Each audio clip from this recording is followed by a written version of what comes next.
So we filled out the thing. But a new wall. I now call this meeting of the Davenport Community School District Board of Directors to order. Can we stand for the Pledge of Allegiance? I pledge allegiance to the flag of the United States of America and to the republic for which it stands, one nation, under God, indivisible, with liberty and justice for all. Thank you very much. Our board priorities, mission, and vision statement. Director Klein Jerome, could you please read the board priorities? The Davenport School Board establishes the following priorities to ensure the academic success of all students. Provide leadership and direction to improve the overall learning environment in our classroom, schools, and district, including the health, safety, security, happiness of students and staff. Direct and support actions, programs, and activities which reduce the impact of poverty on our students, their families, and our community. Thank you very much. Director Potts, please read mission, vision statement. Mission statement: to enhance each student's ability by providing a quality education enriched by our diverse community. Our vision statement: education that challenges conventional thinking, prepares all students to compete in a global society, and inspires our students, parents, staff, and community to answer the question, what if? Thank you both very much. We'll turn presentations over to Superintendent Sneckler. Thank you very much. Up first, we have our Restorative Mediation presentation, and we have some guests with us here today that help make that possible. To introduce and to give a kickoff, I asked Dr. Klipsch to come up and to get this presentation started. I will tell you, very few initiatives that we have such a high success rate, and we're very proud of the collaboration that we have here today. So Dr. Klipsch, I'll turn that over to you. Thank you. Thank you. I don't think this is working. Oh, they're funky. All right. Well, with me today, I have Jeremy Kaiser, as you can see, the director of the Scott County Diversion Programs, Michelle Bancroft, who is works in that programming as well as the program supervisor and the lead mediation facilitator. Allison Holland, who is a school administrative manager at Williams, who has been a high implementer or utilizing this program quite a bit, as well as Guy Heller, the associate principal of Central. So each of them are going to have a moment in here to come up and speak about their experience. Jake, before you get going, Yep. Our team members that are with us today, this is also a discussion item linked down below if the board wanted to discuss this in between the board. But out of respect for their time, we wanted to do the presentation up front. So the question and answering of our leaders that are here, but then we can have a brief, we can also continue that discussion later on in the meeting. I wanted to remind our board members of that. Thank you for that. Sorry for the interruption. Thank you. So the overall purpose, and I'm going to try to speak through my portion of this fairly quickly to let them have their opportunity to speak about their experience with this and to allow you to have some questions, is to reduce the amount of school removals, impact disproportionality, increase student accountability, facilitate positive long-term solutions for students, and create a more safe and supportive learning environment for all of our students and staff. And as you listen to this today, I want to ground us back into those 5 constructs of the conditions for learning. You've heard about that quite a bit: physical safety, emotional safety, and the other 3 that are up there. And as we think about these 5 constructs, and as we think about restorative mediations, restorative justice, I was reviewing this and thinking how this programming could impact each of these 5 areas. And you'll probably make those connections yourself. But that's really a guiding purpose of this work as well, is that it should have an impact on each of those 5 areas of the conditions for learning. So in brief, in very briefly, what is restorative justice? So in a traditional system, the focus is on what rule was broken and who broke it and what the punishment is. And in a restorative justice program, the focus is on who was harmed, what they need, and whose obligation it is to meet those needs. The parties in these mediations are brought together in a mediation, or sometimes in a conference circle if it has a larger impact on a community.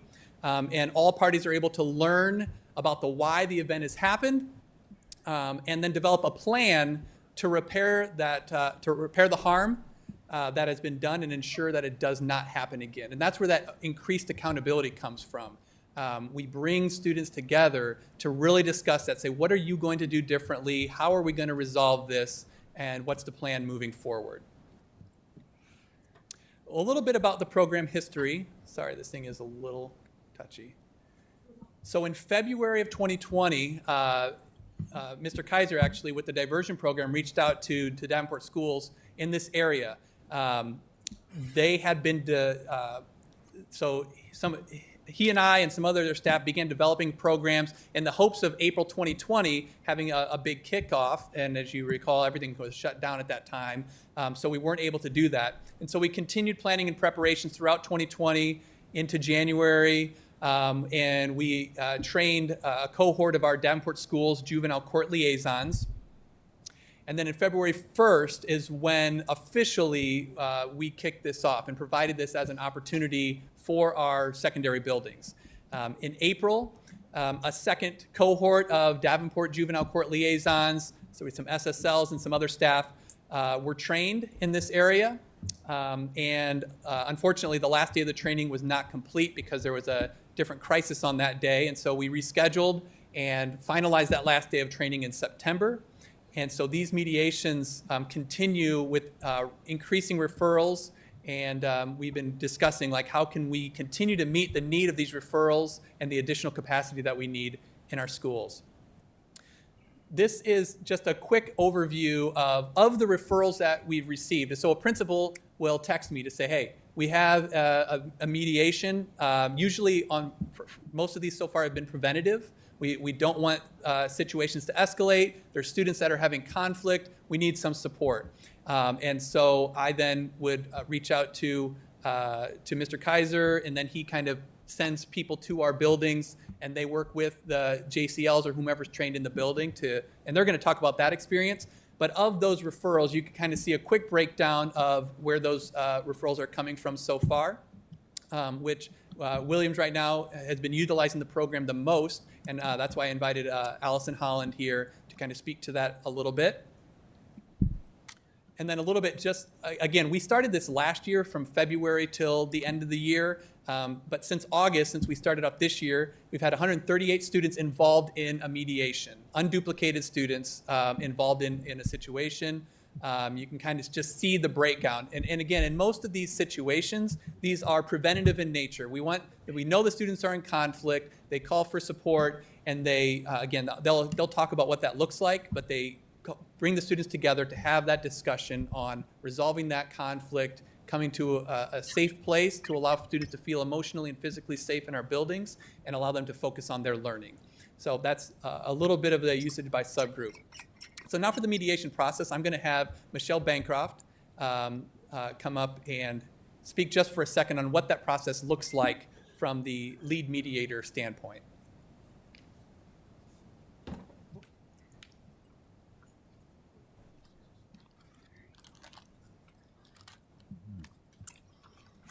Mayor. Good evening. Thank you for your time today. I just wanted to say thank you to Davenport Schools, thank you to the administrators, thank you to the students, all of you opening your doors and letting us in. This is a huge, a huge step forward for Davenport Schools. I think one of my favorite things about our program is it's voluntary, and it's a choice for all those people I just said. The youth that we come in contact with, we say to them, you don't have to talk to us, you don't have to work with us. The vast majority of them do. There's only been a handful that have not been appropriate or choose not to work with our program, but they're doing it because they want to. Every youth that we come in contact with is different. Sometimes we can talk with youth one-on-one, talk with the other youth involved one-on-one, bring them together, have a mediation, and we can get it done pretty quick. Some of them, it's a multiple week thing. So that's the beauty of our program. There's nothing set in stone. It's different for each youth, and it's specific to each youth, to their needs, and to make the best plan for them to move forward. We're unbiased facilitators that come in, and like I said, in a short amount of time, we meet with youth, we build rapport with them. They open up to us, their voice is heard, and we go over their actions and what choices could we have made better and how we're going to move forward in the future. That's a lot of planning in a short amount of time, but it has such an impact. The biggest things to me with this program, like I said, building rapport is huge, not with just our students, but the students in the school. The youth get their voices heard. They get a say in how they're going to move forward and how they're going to continue to get better. Accountability is a huge piece as well. So in order for a youth to participate, they have to own up to their actions. They have to acknowledge what they did wrong and try and not make those same mistakes again in the future. So when we bring both parties together, whatever that conflict was, both had a part in it, obviously. And to move forward, we talk those things out, and that's hard. That's hard for some adults to do. So youth are learning in these small circles that we have about it's okay to make mistakes, but let's figure out a different plan so we don't continue to make them. We're working through the conflict, teaching them coping skills, and it's a huge sense of security, for youth, that they often have a conflict with another youth. Resolving that conflict, it's a weight off their shoulders being able to go to school and feeling safe. It's a weight off administrators' shoulders, knowing these youth aren't having these conflicts anymore. And the relationship building between those youth, between administrators, between school staff, between our staff is really impactful. Just a couple things to let these guys talk. Some things that really stuck with us, like I said, every case isn't perfect, every youth isn't perfect, but a few examples, we've had youth that have had physical altercations in school and come and work with us, and that same day they walk out, laughing and walking back down the hall together. We've had youth that have come in and used profanity towards us and will not speak to us, and then by the end of it they say, when are you coming back to see me next? We've had youth that have been leaders in their peer group, and they're now encouraging others to change their way of thinking.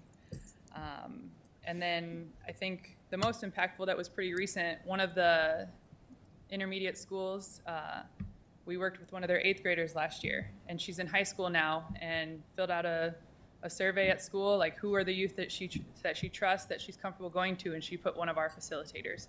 So now he goes back and he checks in with her. So that's the beauty of it when we talk one-on-one with these students, bring them together, resolve that conflict. We continue to check in with them, continue to build those relationships, continue to help them to find people in their schools to help them be as successful as they can.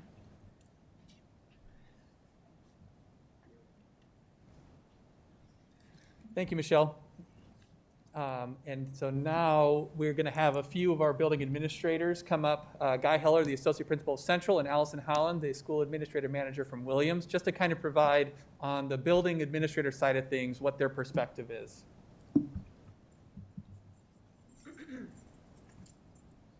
Thank you for having us. I'm Allison Holland. I'm the School Administrative Manager of the SAM at Williams. I did not realize our percentage was so high, but this is a program that I truly, truly believe in. So many times our students that are having conflict are repeat offenders. So bringing in an outside resource that has that unbiased opinion of what is going on really helps the students work through those problems that they're having with each other, as well as opening up and really talking about the cause of what really, really happened.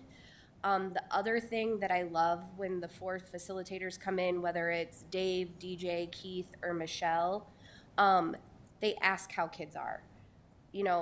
I worked with so-and-so. How are they doing? I haven't seen them back. We have very few repeat offenders in the sense of the same problem. We have had students that are repeat offenders and work with this program, but not necessarily with each other again. So I thank you, Davenport, for allowing this to come in. It has been great for Williams, and I see a lot of success with it.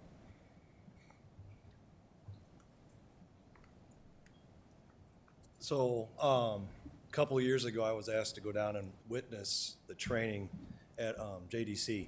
And I saw how it could impact the community and the kids and what they were doing in the community. And so I was a late comer to seeing how it would work in a school building. And really, I have to give a lot of thanks to my wife, who said, she works out at North, said you need to call these people, have them come in and work with your students who are having issues in the building. And so I did. And what we do is I give Jake a call or a text, just like he said, and then the facilitators show up. And we have had, I don't think we've had any repeat offenders come back through. I don't think they've had to mediate the same group of kids and the same kids at all. I mean, and it's got to a point now where the word's getting around and kids are coming to us. We're having an issue. We would like to have it mediated. Could you have them come in? We just had that last week a couple times. So really for us, it's being able to get out in front of the problem for kids to when we see issues, ask the kids, hey, before this gets out of control, we would like to do this. We would like to have these people come in and help you work through the problems. And they're right. Some kids walk out, they walk in angry at each other, they walk out laughing, shaking hands, doing these kinds of things. And the other part of it is that they didn't mention is how tenacious they are. As you know, at the high school level, we have a problem with attendance at times. And so sometimes you have an issue with kids and then they may not see them for another few days or whatever, but they keep coming back and they keep checking in to make sure that they're seeing it through to the end, to make sure that the kids are going through the whole process. And it has been a great value to us at Central. We've used it quite a bit. The kid, something happens or whatever, we'll walk down the line of principals, mediation. Yeah, let's get them in. Let's get a mediation going. And so then, like I said, we text Jake and he comes up, and the program has been just amazing for us. And we really do appreciate the ability to have folks take a little bit of that off our plate and come in and help us out and help the community at large. So we thank you guys for that.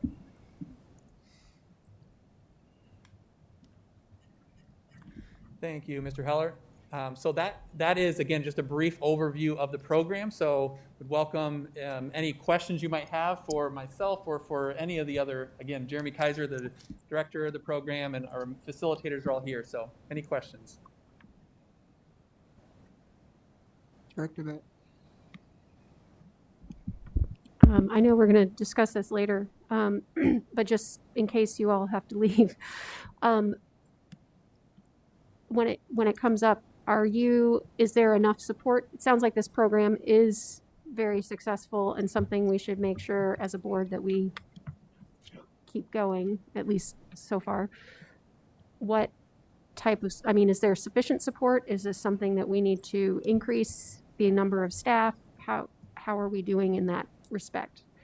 And if that can wait, that's fine. I just figured I'd throw that out there now. In brief, Mr. Kaiser and myself are kind of in conversations quite a bit about finding ways to expand the capacity of this, but doing it in a way that is appropriate and doesn't move too quickly that it's not effective. And so right now we're having a lot of discussions about ways to do that. But from the board perspective, I just wanted you, and we all wanted you to make sure you're aware that this is happening and there's great things coming from it. Director Foster. Will there be, or is there any kind of tie-in with the youth leadership teams in the buildings? That's a great question. I think that right now I would be curious to know how our youth leadership teams are interacting with this. Again, so right now this is at the secondary level. So there hasn't been a direct tie-in where they're given specific questions to ask at the youth leadership team about the restorative justice program. But it's certainly something that we could look into. That's a good question.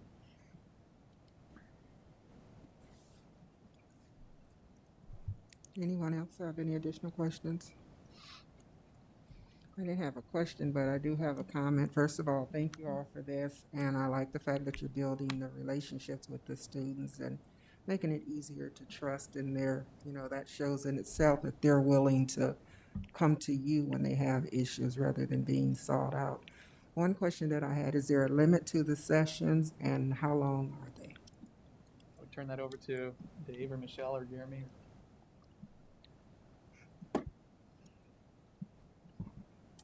There is not a limit. So, like I said, that's one thing I really enjoy. You know, we could go in, talk with 2 youth, bring them together, 2 or 3 youth, depending on the amount, and get it done that same day. Depending on how comfortable the youth feels, how our comfort is with their feeling in the process, it can go as long as it needs to. So it's really unique to each student, to each school. It can be whatever, you know, the school is comfortable with, whatever we make it. So there is no limit. We just want to make sure, you know, the students are comfortable, they feel safe, and they want to move forward and, you know, continue to repair that harm. But that's the beauty of it. It's whatever you need it to be. Okay, thank you so Yep. much for that. Any additional questions? Okay, thank you for your presentation. Thank you. And I want to thank again the Scott County Diversion Program, Jeremy and his team, because we're on different community groups and things. And Mr. Kaiser is the one that said, hey, we want to support the schools because what happens in the schools is good for our community. So it was through that partnership that this all got started. So it's a great community partnership between our schools and the agencies that are here to all support our kids. So thank you all. And I will piggyback on that. Jeremy Kaiser wants nothing more than kids to be diverted, and does an outstanding job in our community. And we are truly lucky to have him as a leader in our community to help divert some of those things. And his staff are right in line with that. And we can't tell you how much we appreciate that. Anytime we can divert violence into relationships, that just doesn't seem to be possible, and you guys are doing it, and we greatly appreciate it. So thank you very much.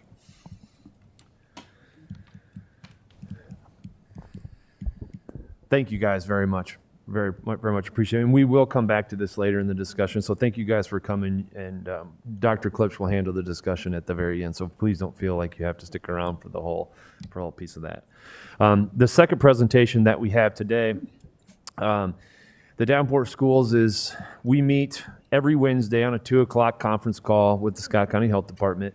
And today we have Dr. Katz with us here to help us to have a discussion, a presentation around the current COVID levels in our community.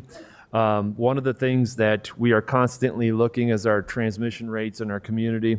And as they are coming down, we are entering in a conversation about masks and mask protocols. So we wanted Dr. Katz to come and have a conversation. So Dr. Katz, thank you so much for coming today.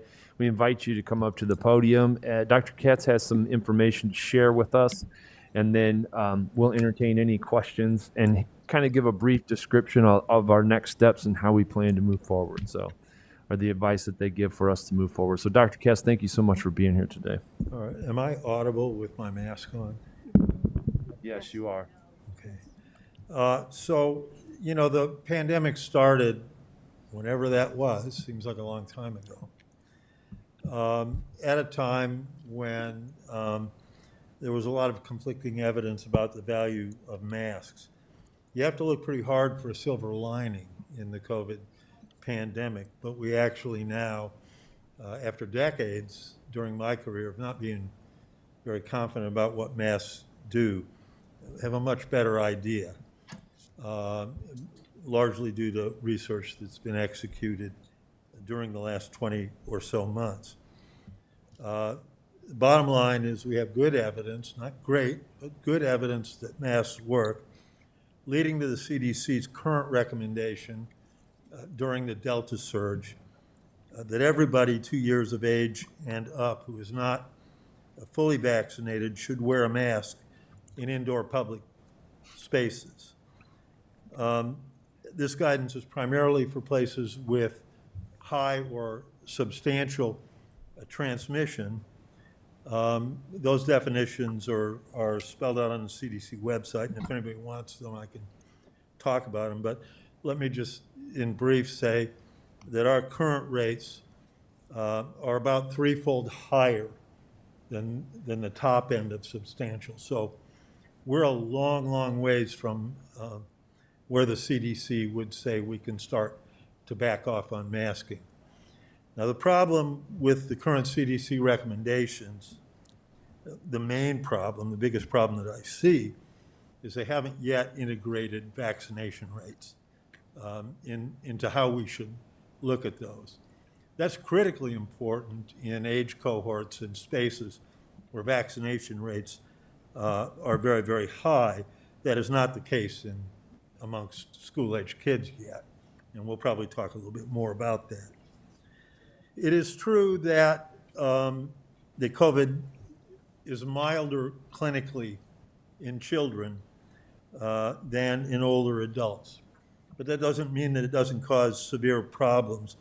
We're at almost 2 million cases in kids under 18 in the country now. More than 20,000 of those are in Iowa.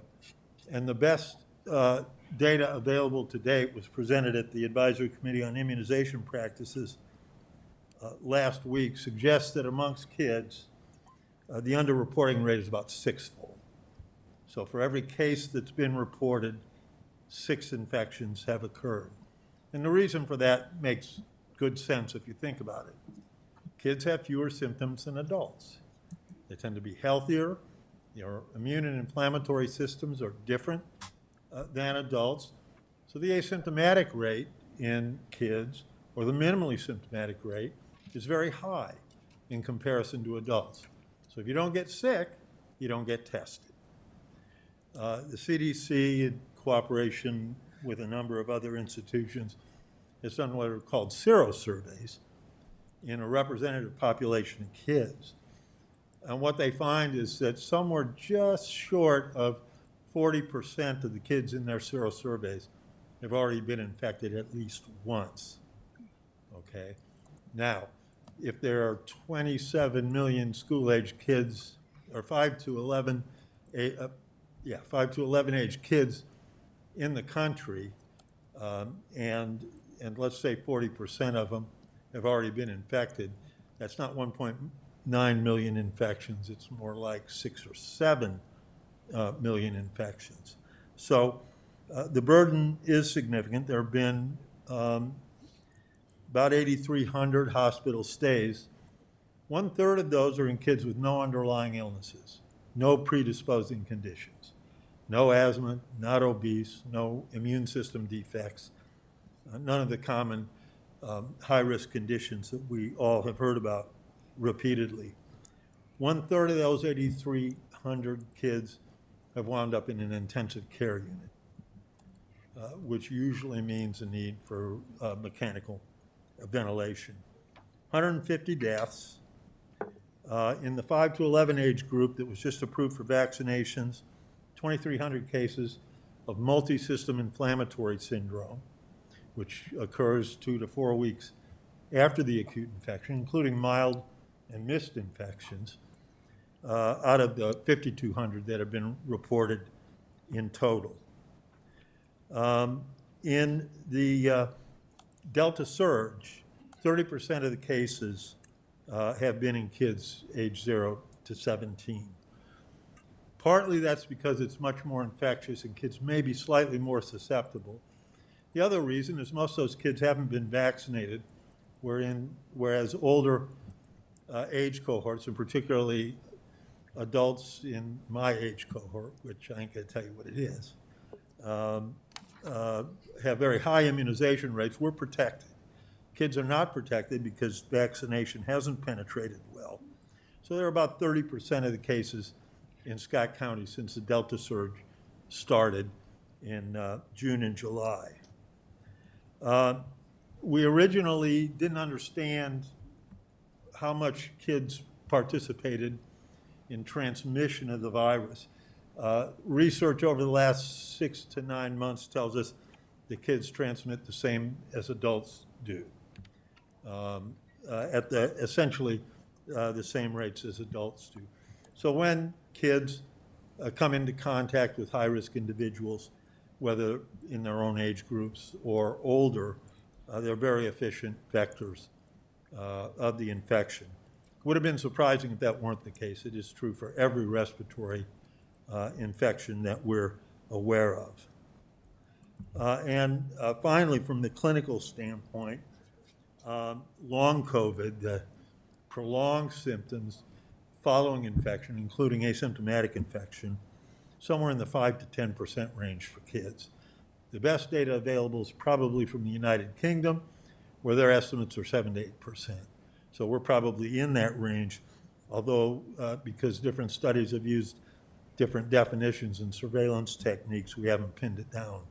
But I think 5 to 10% is good. Masking is not just to protect the individual wearing the mask. And in fact, it's probably more important as source control. The virus is spread when you expel virus in secretions during generally early in infection, from 3 or 4 days after the infection starts until 8 to 10 days after the infection starts. So the mask blocks the virus from getting into the air. There is protection as well of the individual wearing the mask, but the bottom line is that for masks to be effective, they have to be bilateral. The source and the susceptible individual both have to be masked to get optimal protection. The rate of unrecognized infection in all age groups is around 50%. It's higher than that in kids, probably. And as I told you, we only recognize clinically 1 in 6 infections. So it's a huge reservoir for transmission.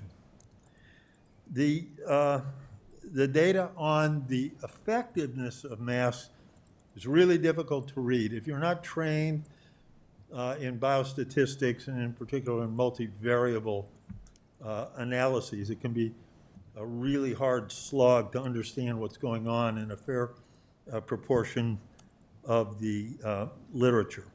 What we have learned since early in the pandemic is, number one, that the benefits of mask usage are easiest to demonstrate with prolonged exposures indoors. That shouldn't surprise anybody. A respiratory infection in a closed space is clearly going to be more transmissible than outdoors, where dilution occurs very, very quickly. So greater than 3 hours involving relatively close physical contact indoors, bilateral masking in those settings reduces the risk of transmission from an index-infected individual to their contacts by about 50%. Not perfect, but very good. About 50%. The risk is reduced by about 70% among fully vaccinated contacts of an infected person. In school-age kids, 12 to 17, we have about a 50% penetration of immunization in that age cohort in Scott County. But as you're all aware, from 11 on down, we're just at the very beginning with only 1% or 2 having been immunized during the last week. So that's where we are.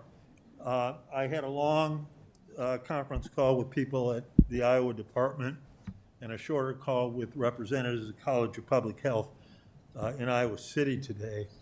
And the first thing both said was to congratulate the Davenport board for having the courage to do what we all know from a scientific and medical standpoint is correct, which is to require masks in indoors in school. So that was the first thing they said. And then the next thing they said was it's going to be really hard to come up with metrics that we can be confident of to help inform decisions to start to back off. That said, everybody's on board to participate in the effort. The metrics that we're considering at this point, of course, are community transmission rates that are currently about 3-fold higher than any reasonable threshold to begin backing off. Hospital resource use, because it's extremely objective. There are all kinds of vagaries with who gets tested, whether it gets reported, whether mild infections ever get a test at all, and those sorts of things. Hospital resource use is very good. we pretty much know who's in the hospital with COVID on any given day. Over the last 7 to 10 days, that's going up, despite the fact that cases in the community look kind of stable. And we think this relates to two things. One, that it's an increasing proportion of the infections is in kids who tend to not get very sick, so they don't get tested. And the increased use of home tests, self-administered, parent-administered tests that never get reported. The clinical laboratories and the state hygienic laboratory are required by law to report positive tests. That doesn't happen with rapid antigen tests that are done in the home. And so we think we're having a progressive decline in the sensitivity of our case counts for knowing exactly what's going on. So community transmission rates are important. They will definitely be a piece of it, but we're concerned about how accurate they will be as time progresses. Hospital resource use, school-based outbreaks, but they're very hard to document because the kids aren't very sick, and if they don't get tested, proving the association can be difficult. We're very excited about trying to make respiratory symptom-based absenteeism be important. That will capture symptomatic COVID. As we move into flu and RSV season, it will capture those as well, so that's very valuable. We'd like to be able to test in the schools, but we have a good experience. Well, we have an experience last year in Bettendorf where we had great difficulty getting any significant number of parents to permit their kids, their healthy kids or symptomatic kids, to be tested. So we're not really thinking too hard about testing in the schools. If I had any indication that we could have a better participation level than we had last year, I would rethink that. Test positive rates in the schools, that is, kid calls in absent, says his COVID test is positive, are confounded by any systematic testing and the large proportion of kiddie cases that are asymptomatic. And then immunization status, which we can get most of that data from the Iowa Immunization Repository, so we can track immunization rates by age over time. So we plan, College of Public Health, IDPH, the Health Department, in cooperation with TJ and his staff, to develop a matrix for presentation to the administration of practical metrics that can be accumulated with relative ease. We want to have it available well before Christmas, so that as we get past the surge that we're expecting in November and December and into January when things calm down again, we can begin to back off on mask requirements. I don't think we're there yet, but we're going to meet the school system in the middle and be ready for a time, hopefully within not very many weeks, where we really see reproducible metrics in the community that suggest we're getting ahead of things. Vaccination, get those kiddies vaccinated. We will cooperate with anybody in the school system that's interested in school clinics. But in point of fact, most parents want to be able to sit down with their kid's provider and have the discussion about vaccination. So we're not really in a position at this point to offer mass vaccination clinics like we did at the original rollout in January, February, March of last year. So that's what I had to say. I could say a lot more. But questions now, TJ, or what? Any questions? Dr. Beck? First of all, thank you for sharing. I think we're all looking forward to when we can make adjustments. So we've just now, students have just now, or kids 5 to 11 have just now been allowed to be vaccinated, and you said you don't think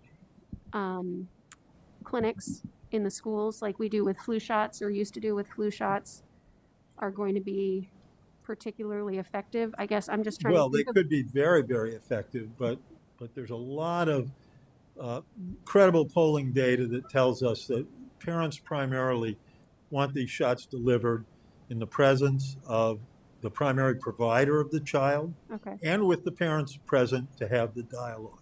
So I don't think it's as simple as it was last January, February, March, when consenting adults lined up at Sears and we gave thousands and thousands of shots.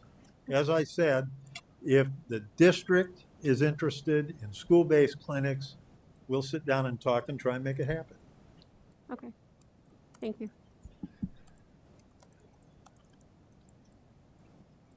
Did anyone else have any additional questions? Dr. Foster?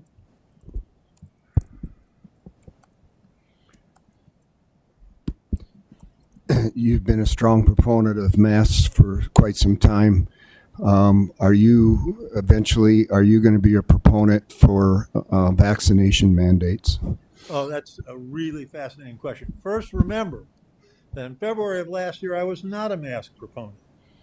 I looked like all of us in public health, or most of us in public health did, at the two prior serious coronaviruses, the severe acute respiratory syndrome coronavirus 1, that you'll remember from over a decade ago, and the Mideast respiratory syndrome coronavirus. And they were never transmitted by asymptomatic people. So we thought, if you're sick, you stay home. In public, if you're well, why wear a mask? We were wrong. And the reason that we were wrong was because there's so much transmission by asymptomatic people with this new virus, number one. And number two, people are transmitting before they get sick. So we used the prior coronavirus as an example, and we were just flat wrong. It was in mid-March that I realized that. And so, yeah, I'm a very strong proponent of masks.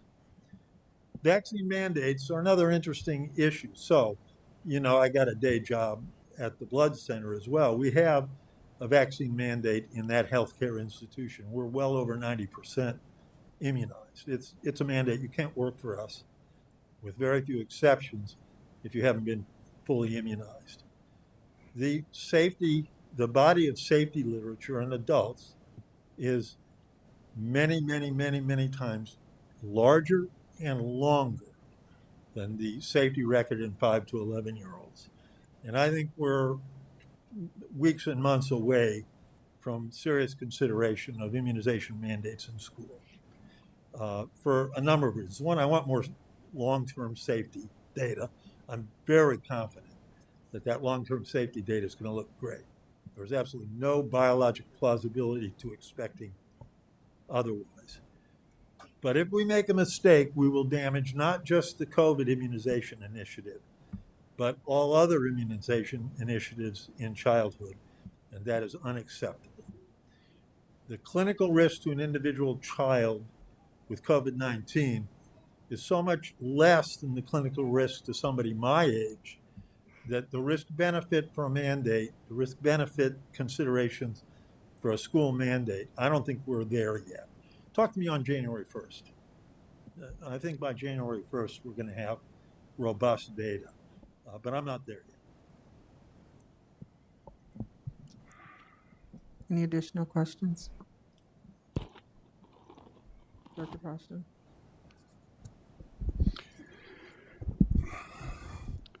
We keep looking back at this, and to me, this is nothing but politics. Okay, we're using our children as political footballs. And so, there's data out there that says the only protection you're going to get from a mask is if you use an N90 mask. Okay, so, and you commented earlier, okay, if you're wearing a mask, you're not going to have full protection unless everybody around you is wearing a mask. Well, everybody is a big word. Okay. Well, again, I just think we're playing politics here. Well, yeah, I understand where you're coming from, Mr. Poshin, but I disagree. I mean, the data is sound now that masking in schools, I have a list of 7 or 8 references I'll send to you guys, and you can go through them. And the evidence is clear. We can reduce transmission in schools by around 50% with masking and 3 feet of distance between the students during that prolonged contact in the classroom. That's not politics. That's, I think, reasonably established on the totality of the evidence. Linda.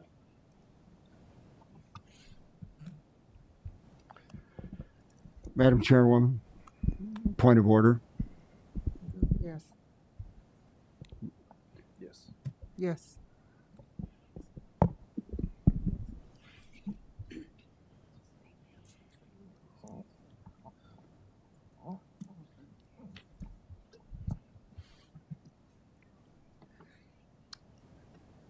Director Potts? You had mentioned in your presentation that you've been working with administration, either our district or other districts, for basically a mask exit strategy. Yeah. Could you flesh that out a little more for me, if possible? Well, yeah, it's hard. A year ago, before vaccination, my metrics for backing off on masking in indoor venues was 5 cases per 100,000 per day. So that's 35 per 100,000 per week. The bottom of substantial at CDC is 40, so it's the same, right? And a test positive rate of 5% or less. Those metrics are not terribly useful anymore because of underreporting that's getting worse, particularly with home testing. I'm not against home testing, but it distorts what we understand about the epidemic. And the test positive rate, the same issue is that the positive tests in the denominator, the number of positive tests over all the tests, we're losing control of that as testing becomes decentralized. So my old metrics are not good. They don't integrate immunization. If we got to 70%, where there's pretty good data that says in enclosed spaces with 70% immunization rates, you begin to drop transmission. At 90% and above, you may stop it. Then there's the other problem of how long has it been since you're vaccinated. We're just learning that. But I'm pretty sure that level of protection is good for 6 months anyway. I'm not sure it's 6 months, but I think it's in that range. So we're trying to integrate that stuff on the fly. And high quality data don't exist. That is not an excuse to not act. And so we want to come up with a proposal that the school district and public health can agree upon to allow us to back off. And that depends on us being able to count cases with reasonable accuracy. If we back off and things get worse, we need to know that. So that's really what we're working on. And it's thin ice. The data that allows us to pick metrics that we will respond to when we reach them is still pretty thin. How many kids in ICUs is too many?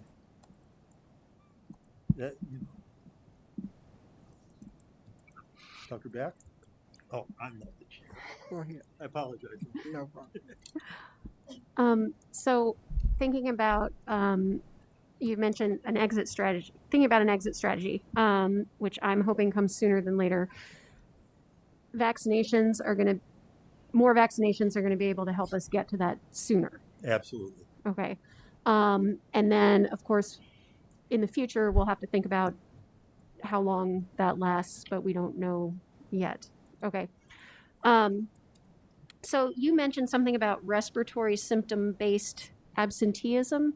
So could you explain that a little bit? My interpretation is that when you feel you have any symptom like a cold or respiratory illness that you're suggesting people stay home?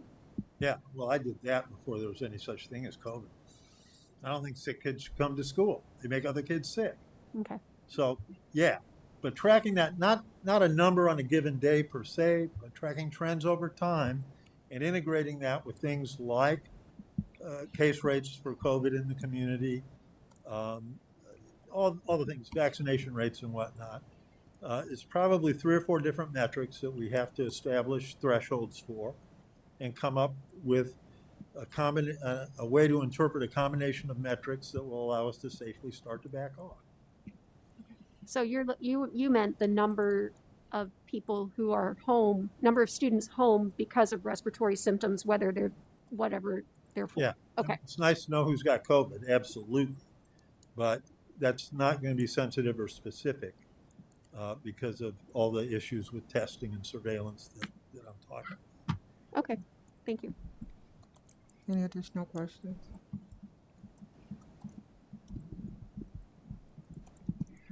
Dr. Katz, thank you so much for coming and presenting today. And as you heard Dr. Katz say, we are going to be working together and continually updating the board, and we will find common ground because this isn't going anywhere. And so that's the goal as we move forward with some of those metrics that are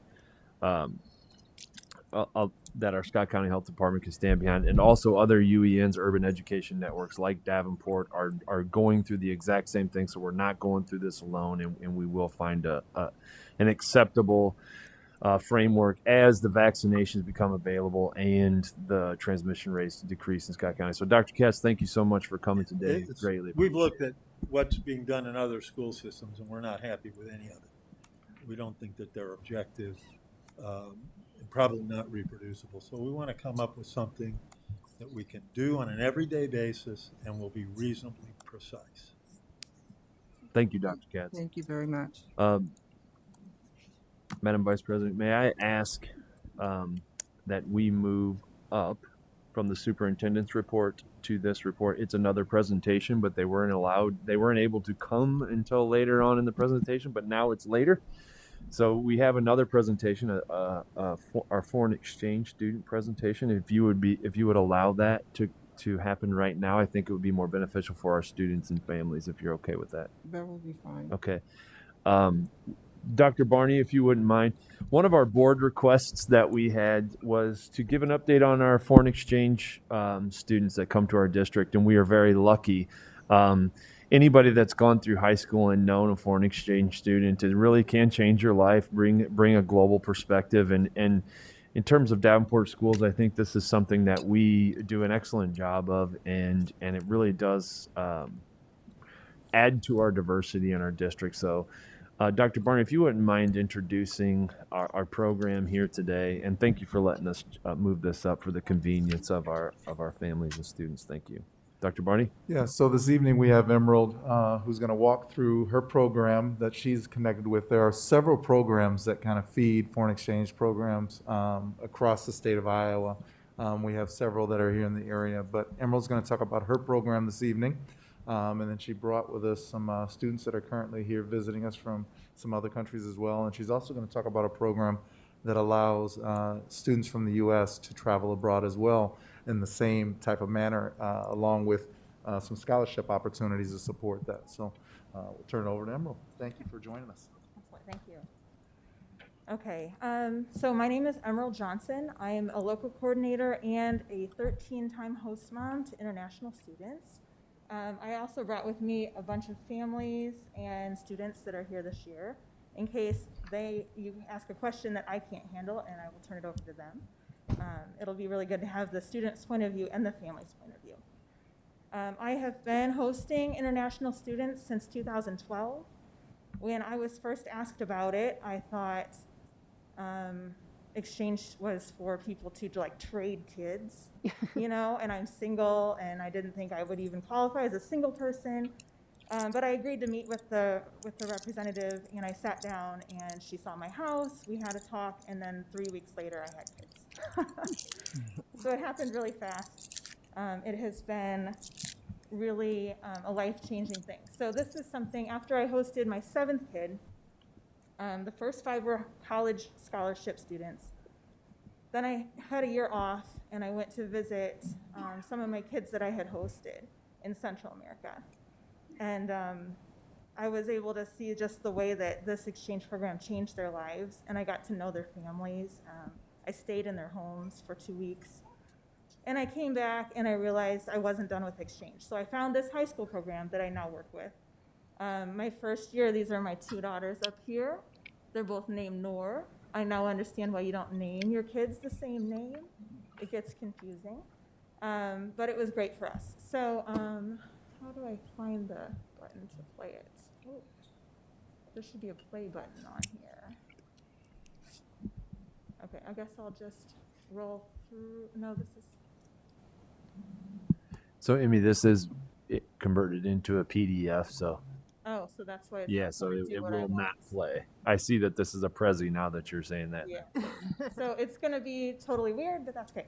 So I made this presentation when I first started being a local coordinator because we have presentation nights at my home, and I let the kids talk about their country, but then I also thought it was important to start educating the general public about why exchange matters and what it takes to be a host family and all these things. So this is actually supposed to be totally different than this, but that's right. These kids come and they live with strangers, and they speak in a language that they didn't learn as a child, and they eat different foods, and they have to just trust this family to guide them. We are volunteer host families. We could never do this without them. They agree to take on the challenges of supporting these students for an entire year. They do not get compensation at all. They receive $300 in assistance, and as soon as you buy a pair of athletic shoes and a winter coat, that's pretty much gone. Those are all just pictures. Exchange statistics. There are 1 million international students in the US every year. Most of those are college students. About 30,000 of those are high school students. These are all pre-COVID, so it really went down the last couple of years across the board. Most of the high school students are from Europe. Most of them are on paid programs. That means their parents at home are paying an organization to place their kids with a family here. All of the students that I work with have been scholarship students. And right now there are 2 scholarships that are active. They're US State Department scholarships. There's Flex, and that is mostly Eastern European countries. That was established after the Soviet Union to reconnect United States citizens with citizens from these countries after we had been out of communication for so long. So the YES program actually was inspired by the Flex program. After 9/11, Kennedy and Lugar, senators, got together and said, we need a scholarship that works just like Flex did with all these other countries. There's so many places we need better communication with. So that's where these scholarships came from. These are the student challenges. They come here and they have to live without the support of their natural parents for the first time in their lives. These kids are 15, 16, 17 years old. Most kids cannot do this. They cannot handle this. It's a big deal. They struggle with some homesickness. They struggle with living in a completely foreign place. Every aspect of life is different than home. They have to speak English all day long. I usually let mine take a nap after school because their brain is just so tired the first few weeks. They learn to live with strangers, relying on strangers, which in many cultures is not common. You don't trust a stranger like family. You have a small circle. It's not like in the US where we just talk to everybody. In fact, my kids often think I know everybody just because we say hello to strangers. They have to adjust to the new family structures, the new school regularities. So in most countries, the students stay in the room and the teachers travel. The students do not. So that is a big challenge. And being on time to class, also a challenge. Adjusting to new foods. Foods are very traumatic for our kids. They eventually love them, but it takes a little bit of adjusting. Student experiences, they live with a family, and that family becomes a second family for the rest of their life. I don't think they realize that's going to happen when they sign up for this, but that's what happens. They receive a full immersion in American culture, and it isn't what they expected. They mainly have been watching TV and movies and thinking that that was going to be their life, and it is not. They develop friendships with American teens. And as you can see in this room, they develop friendships with teens from all over the world, which is a really great bonus. A lot of my families, because I've double hosted forever as a single person, I don't want to home alone, so I always get two and they can hang out together. I guess I make it look fun because I have 3 double placements this year, and I'm not one of them because I had an exchange daughter come back for college, and I just can't handle 3. Some of the things that come out of it is these students gain independence, resiliency, confidence, and they become so much more responsible.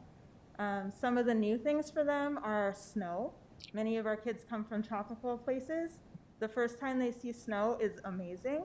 They're out there in their pajamas and their cell phones taking pictures of flurries. My first kids thought sleet was snow, and they went outside in dresses and they danced and took pictures in a sleet storm before I could get home and correct them. In the morning, I showed them what snow was because it actually happened, and they thought maybe that the movies just got it wrong and this is what snow was. They have to adjust to pets. They get to learn about American holidays. So these are some of our kids. This is when I went to El Salvador to visit my second exchange daughter. These are her nephews. We went to a historic place down there. This was a welcome party for these 2 are my daughters. And then, so we had Thailand, Egypt, South Africa, and Pakistan represented there. This is the first year I hosted high school programs. We encourage them to give presentations like this about their countries because they're here to be ambassadors for their cultures as much as they are to learn about ours. So I didn't know how to do this, so I just tracked down other exchange students in town and had house parties and let them all give presentations. So in this picture, we had Saudi Arabia, Cameroon, Kuwait, and Pakistan. I took the kids all to Eid celebration at the mosque that year. It's been fun to learn about that too. Host families, you can be empty nesters, you can be married couples with teens, married couples with small kids, married couples with no kids, unmarried couples, or a single like me. If you're gonna host a student, we do background checks because these are international teenagers. You have to be able to support the student. The only real requirements, physical requirements, are that they have a bedroom, a place to study, reasonable privacy, and meals. And then you're supposed to welcome them as a member of your family, not as a guest. So they get chores, they follow your rules, they have a bedtime if you're feeling like your kid should have a bedtime, whatever.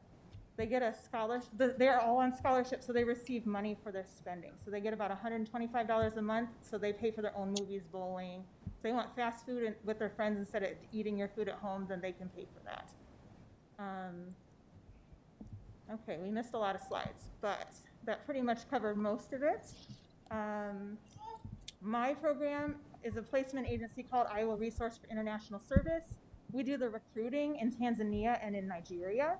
So all the students from Nigeria or Tanzania that come here are IRA students, even though we don't place them all.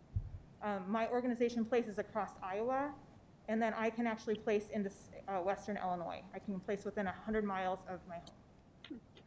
Tonight we have 3 families here and 5 students. I'll maybe have them stand up. We have Nil, she's from Turkey. Deja's from Mali. Fatima is from Nigeria. Yafa is from Palestine. And Hamza over here is from Pakistan.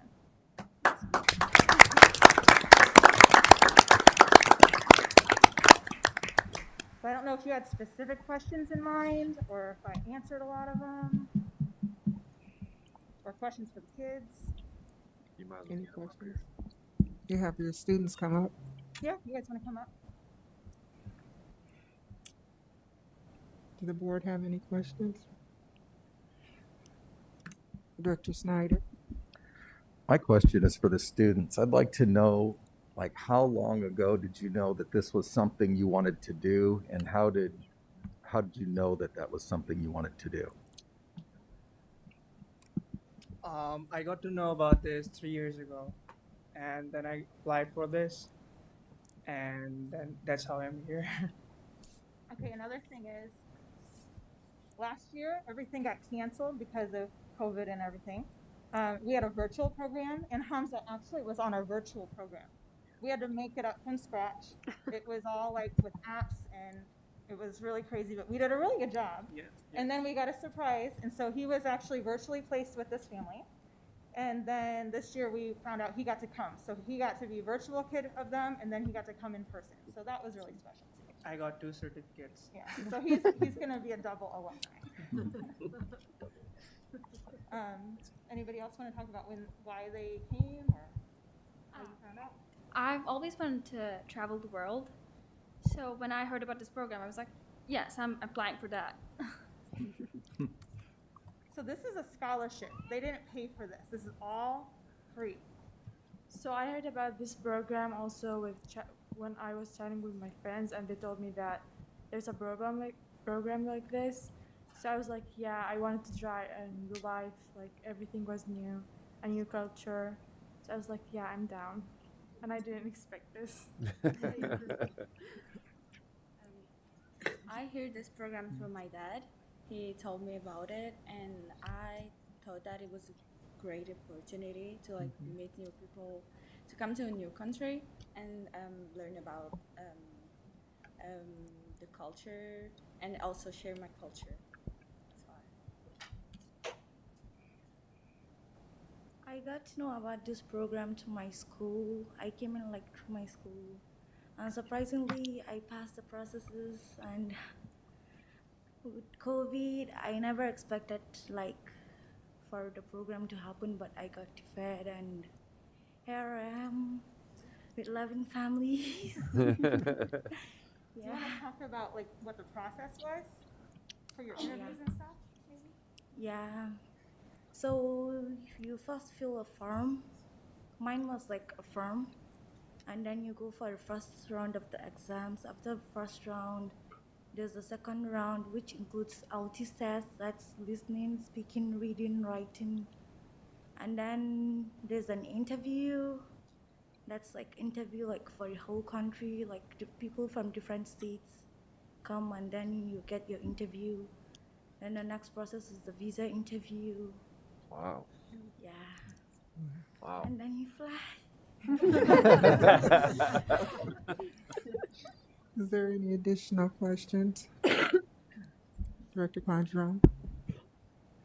Do the credits that you take here in the Quad City area, do they get counted as credits back in your home schools, or how does that work? Normally, this does not count for their school. They have to take a gap year, and a lot of kids struggle with that.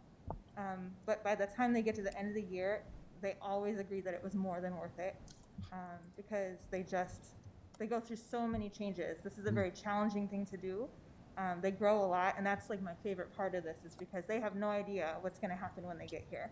I never know exactly what's going to happen, but I know that when they get to the end of the year, they're just going to look back and everything is different. But yeah, some of the kids get credit, most of the kids do not for this program. And they do not get to graduate here, no matter what grade they're in.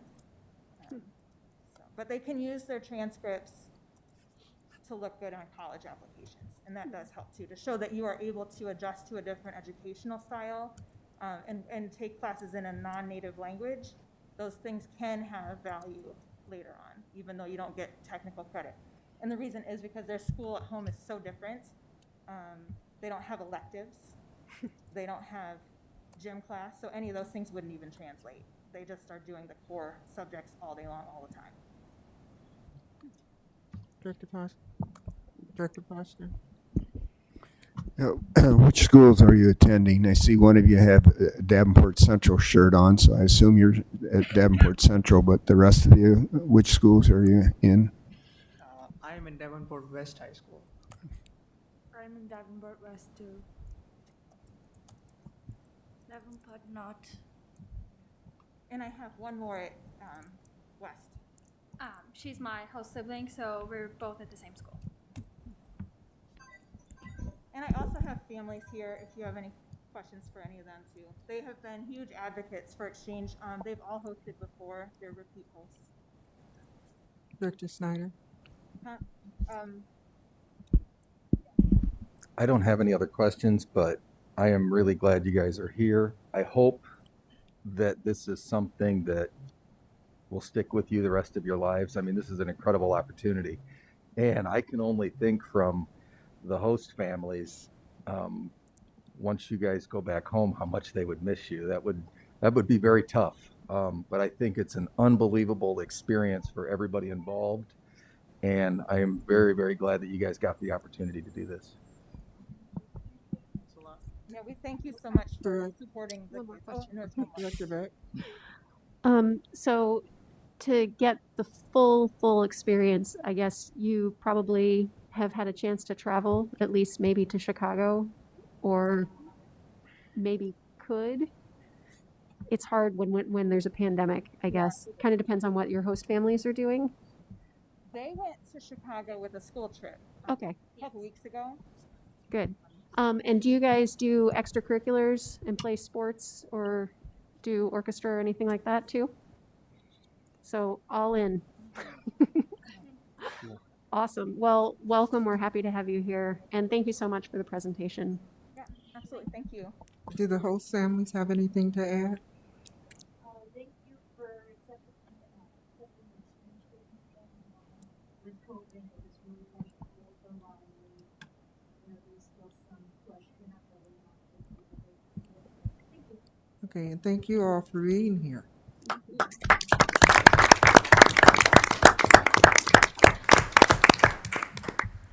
Now we'll move on to board reports. Are there any board reports? Director Klein-Jones? I just have a quick question too. We skip over student board reports. Are we not having student board members? We are having student board members. We are working on getting the student board members now. There's going to be an onboarding, and we are going to onboard our students board members on the 22nd.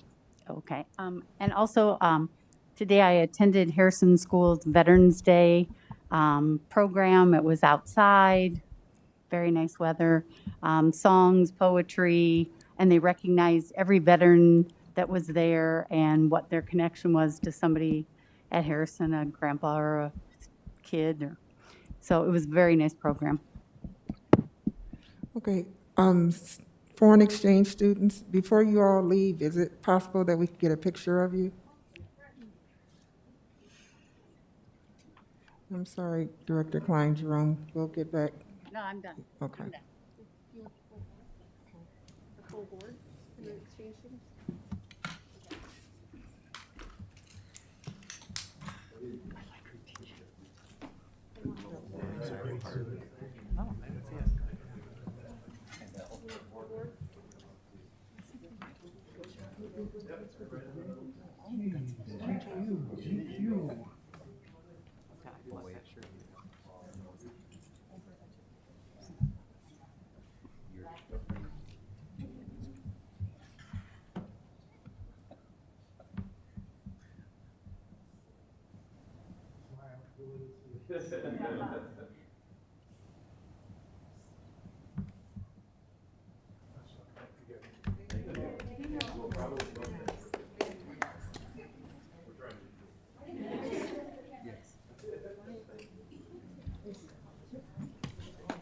Good idea, Madam VP.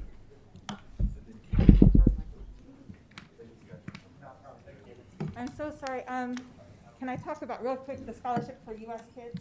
Oh, yeah. Yes. That's really important.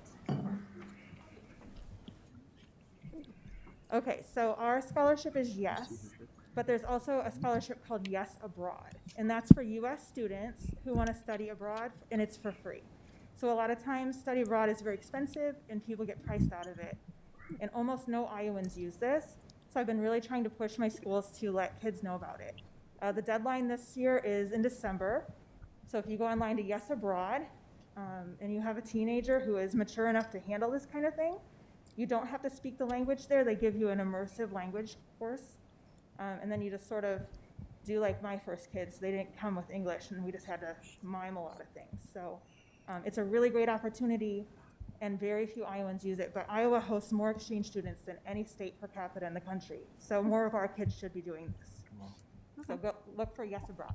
Okay, thank you very much for that. Is there any additional board reports? Thank you. Director Foster? Earlier this evening, I attended a 7th grade girls basketball game at Walcott School, and at halftime, a presentation was made to the 1966 9th grade boys basketball team that were city champs, and then many of those players went on to be starters at Davenport Central, and then went on to the state tournament. So I want to thank Principal Garnica for helping with that and participating with that. A plaque was presented that will hang in Walcott School, and just wanted to pass that along. Thank you so much for sharing that. Anyone else? Director Beck? I think it was a week ago or so, I attended the Creative Arts Academy Fall Festival, and they had a display of visual arts, some incredibly talented students. They had a number of music performances and also some theater performances. So it was a really wonderful experience for them to be able to show off some of the work that they've been doing at the Creative Arts Academy. Great, thank you for that. Anyone else? Okay, moving on to communications for open forum. Open forum is a time for members of the community to give input at a board meeting regarding school district issues or concerns. Individuals who want to speak, please fill out the open forum request and give it to the board secretary prior to open forum. The form is available in hard copy for in-person attendees or on the school board page of the district's website for those who want to participate virtually. Virtual participants must email their request to Brenda T. at tbrin@davenportschools.org by 3 p.m. on the day of the board meeting. The board will not act on any issues presented during open forum if it is not published on the agenda item. Iowa Open Meeting Law prohibits action on any issue that is not on the agenda. I'll set the amount of time allowed for individuals to speak. The board asks that no charges or complaints be made against individuals, employees of the district or community. Remarks that reflect negatively on the character or motives of any person will be called out of order. To participate virtually, call 563-445-5001 and enter the conference ID 9730561. I have 4 requests today, and we'll give you 2.5 minutes for that. And if you would come up in the order that I call you and state your name and address. Michael Elliott, Lori Yankee, Marcus Bolin, and James Quinn.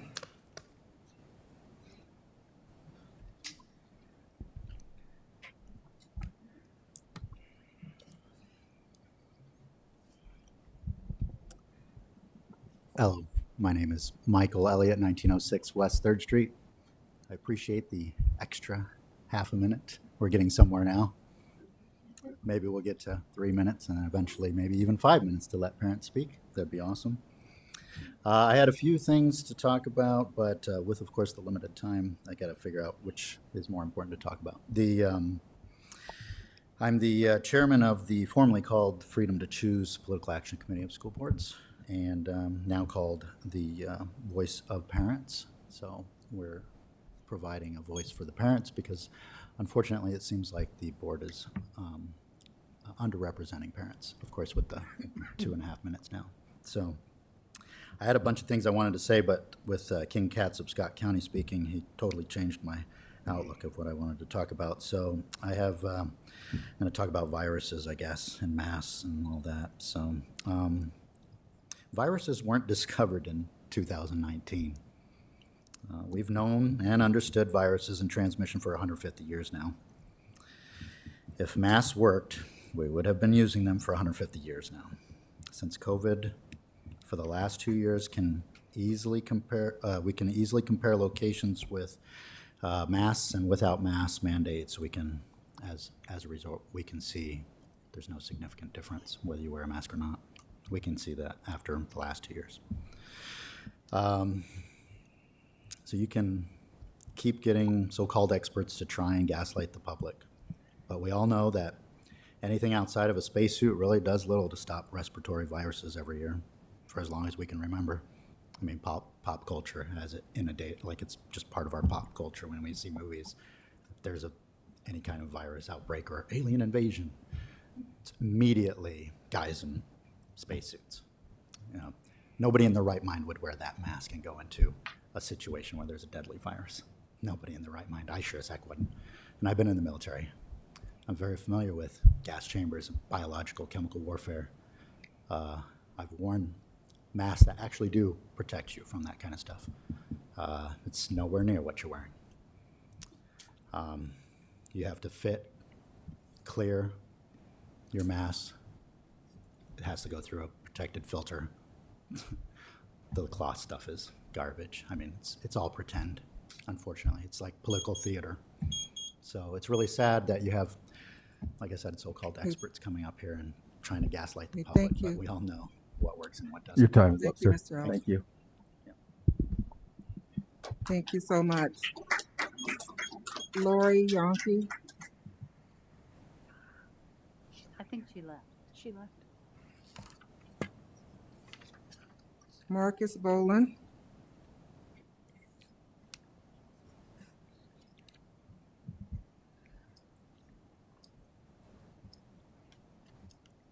Marcus Boland, 2830 Cedar Street, Davenport, Iowa. I've sat up here and presented stuff to you that's been scientific data about masks and the kids. The kids are being harmed by everyday use of wearing masks. I mean, if you can go and talk to pediatric psychiatrists, and you're seeing more and more kids with mental health issues, and it's all related to the mask. I think that far supersedes fake wearing of the mask to prevent something that is not working for viral spread. These kids are hurting. They're not learning. I used to have 3 honor roll students before this last year. Their whole lives, they've been honor roll students. They're struggling immensely. They are removing themselves from my questions, from asking what's wrong. Nothing. There is something wrong. And I'm serious about this, guys and gals. I'm sorry, Dr. Beck, but they're hurting more immensely from wearing these masks on everyday use versus viral spread prevention. I want to read to you CDC website. If you are familiar with the VAERS reporting, okay, since we're talking about in the future, Dr. Beck, mandating vaccines in schools, you brought it up earlier tonight. No, I did not. You asked, No. you brought it up to Dr. Katz. Point of order. Point of order. Okay, this is why I brought this up. All right, December 14th, 2020 through November 1st, 2021. During this time, VAERS received 9,367 reports of death among people who received the COVID-19 vaccine. That's just what's been reported in the last year. And now we're talking about mandating kids. You have no data that proves that this experimental vaccine is safe. They have no data for fertility. They didn't test fertility through this vaccine. And now we want to mandate it on our kids? It's not going to happen, okay? We're not doing a mandate for vaccines. It should be choice only, okay? And that's all I got to say. Choose wisely. Thank you so much, Mr. Boland. Mr. Quinn.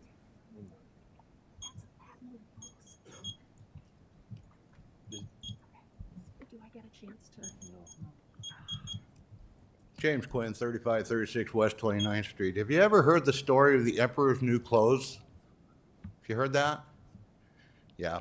You know, let's just stop the rhetoric, okay? You guys are all educated people up there. You all know that mask that you're wearing right now does nothing. You've heard us present testimony and reports and research. And you haven't heard it from a doctor, you've heard it from someone who actually had to use masks to save their lives. These masks don't do anything. So either you believe everything we've said is a lie, or you believe it's the truth, and you're just putting on a show. The number of times that I've seen you without the mask and the situations you're in, I tend to believe it's more of a show, okay? But you can put on your show. I don't care. You want to pretend to be protecting each other, that's fine, okay? But our kids, they don't want to be clowns in your little circus. They don't want to be part of this show that we're stopping COVID by acquiring respiratory disease and by acquiring marks on our face and sores. But you still wear those. If you want to put on a show, that's fine. The problem is, you're not only inflicting the harm that we're telling you, the lower oxygen, the recirculating bacteria, you're not only inflicting that on yourself, you're inflicting that on our kids, but you're doing something worse. You're using this mask, this useless mask, to build a wall between a school district that badly needs help and hundreds of parents who have shown they're willing to step up and say, here, I'm here to help. But you guys want to keep building the wall between us with this useless rag. By the way, at the end of The Emperor's New Clothes, the tailors, they're all found to be frauds. The king, he's found to be an idiot.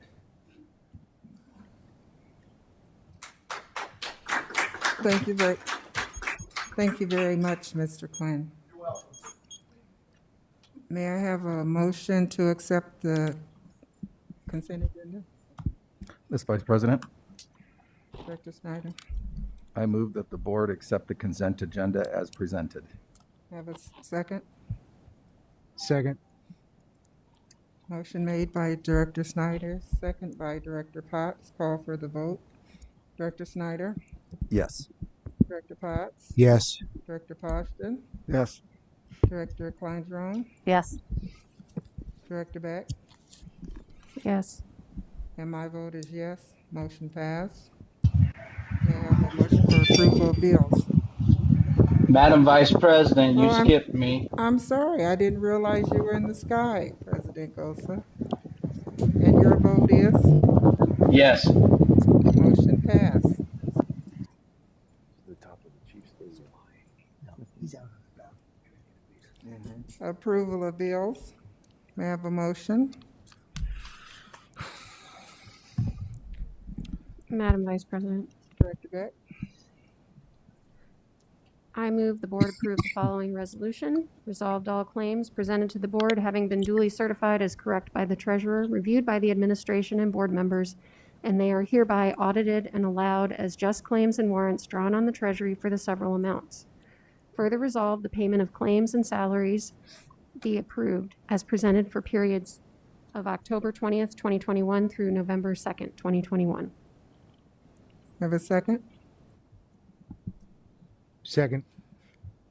Motion made by Director Beck and second by Director Potts. Call for the vote.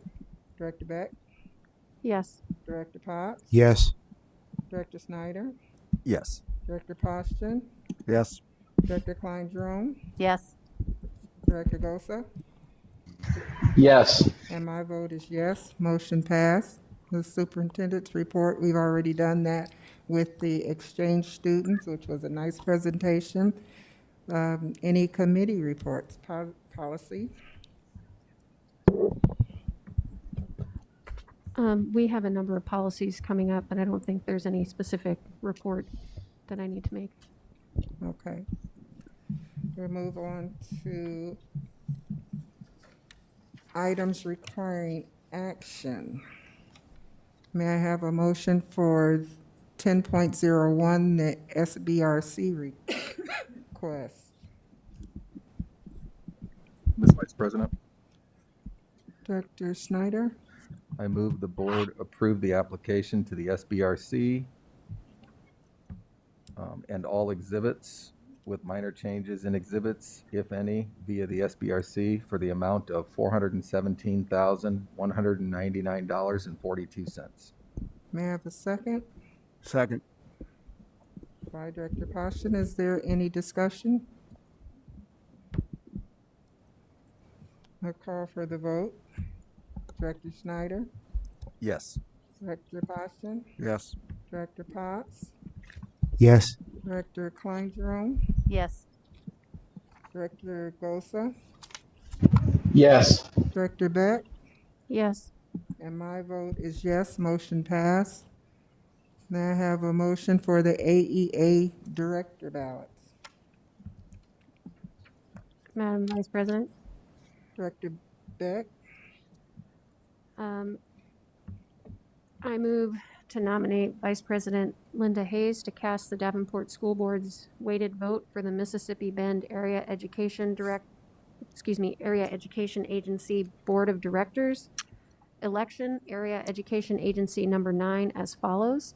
Samantha Marie Nagel, candidate for election, Director, District number 1, and Daniel Gosa, candidate for election, Director, District number 2. May I have a second? Second. Is there any discussion? Director Beck? I've had a couple questions from people about whether it is typical for sitting members of the school board to also serve on the AEA board. And so I was wondering if either the superintendent or Mr. Decker could just address that.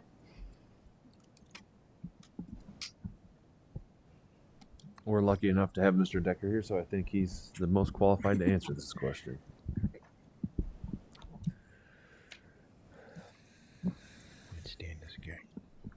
Thanks for the question, Director Beck.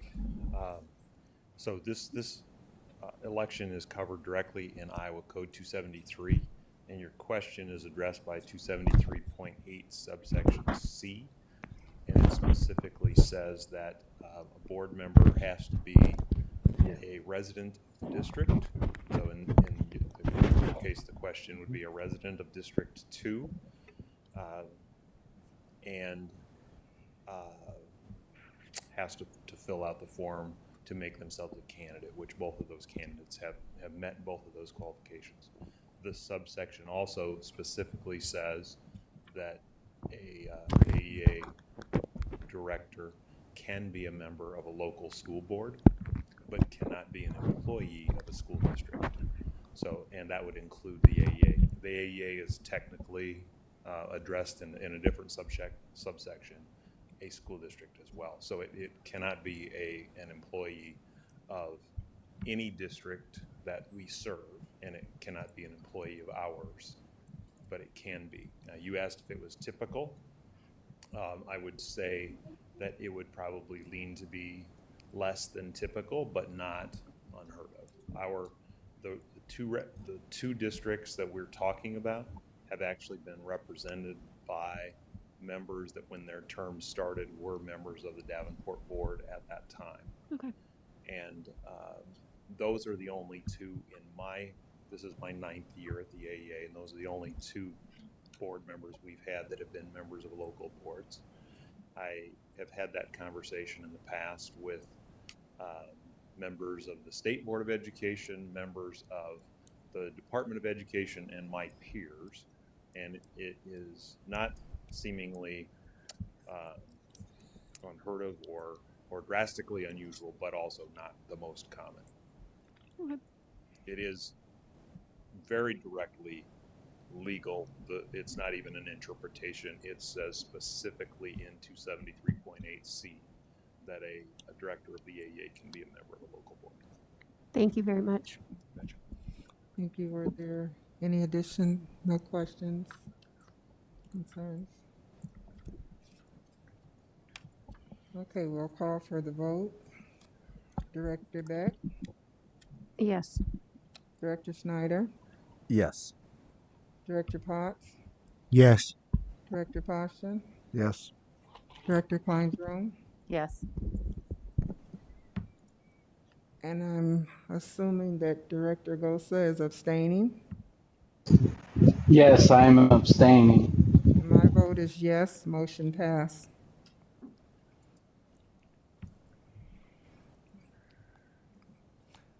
Ten point zero three.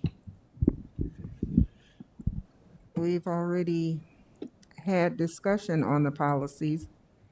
May I have a motion? Madam Vice President, Director Beck? the Policy Committee recommends that the board approve policies 602.01, 602.02, 602.03, 602.04, 603.01, 603.02, 603.03, 603.07, 603.08, 604.01, and 604.02.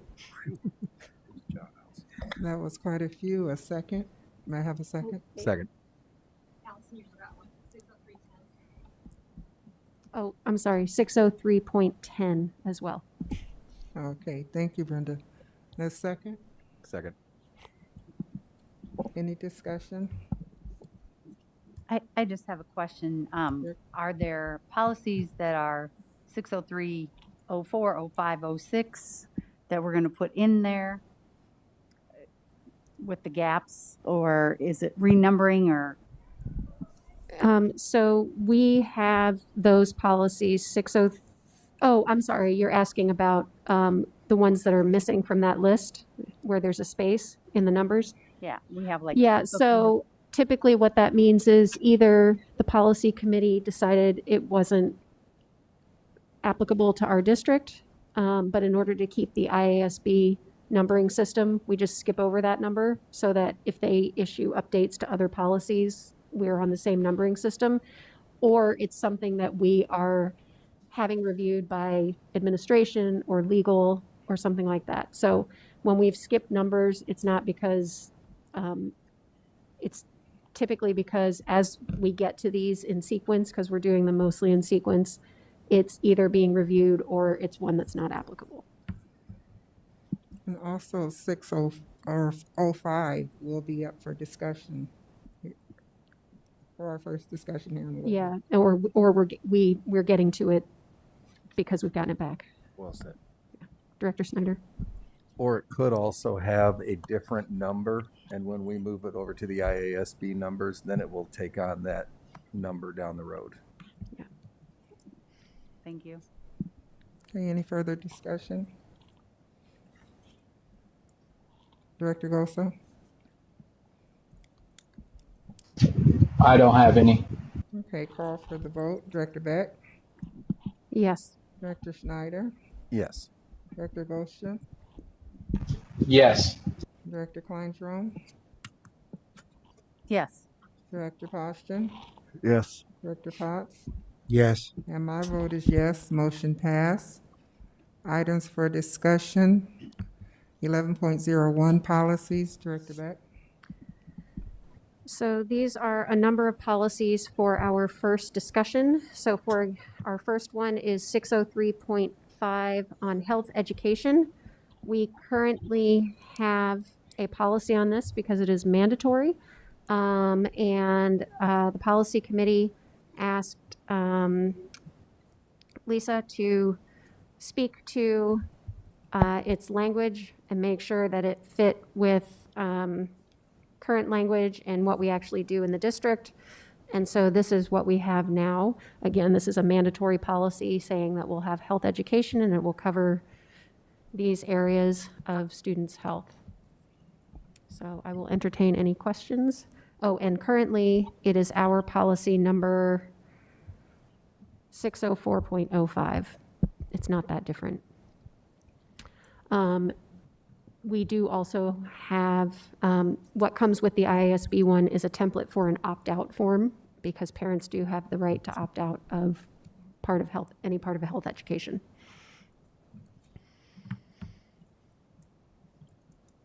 Okay, so the next one is policy 603.09 on academic freedom. And this policy is not mandatory, but is strongly recommended. We did check to make sure that it was current with regard to the most recent legislative changes. And our prior policy was not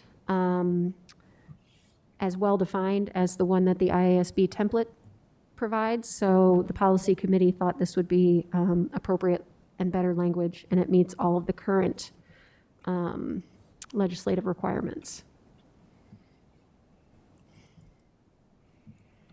Okay. The next one is on foreign students. This is a policy that basically just says when students are going to attend our schools, they have to meet certain entry requirements. We already have something like this, and it's basically for foreign exchange students typically. And it's not different from what we do in practice now. Okay, and then the next one is our homeschool assistance program policy. This is on policy number, it will be policy number 604.09. Basically, this policy states that we do have a homeschool assistance program, and we already do this. So this is a this is basically just the same policy that we already have in place. It'll get a new number. Okay. And then finally, for first discussion, we have policy 803.02, lease, sale, or disposal of school district buildings and sites. And this one is not in the typical order because we reviewed all of the policies that the state auditor suggested we review, because that came up just recently.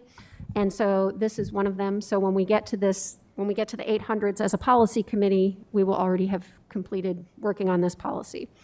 So the policy committee thought that the language in the IASB template was acceptable and provided enough flexibility. And so this is what we are bringing to the board.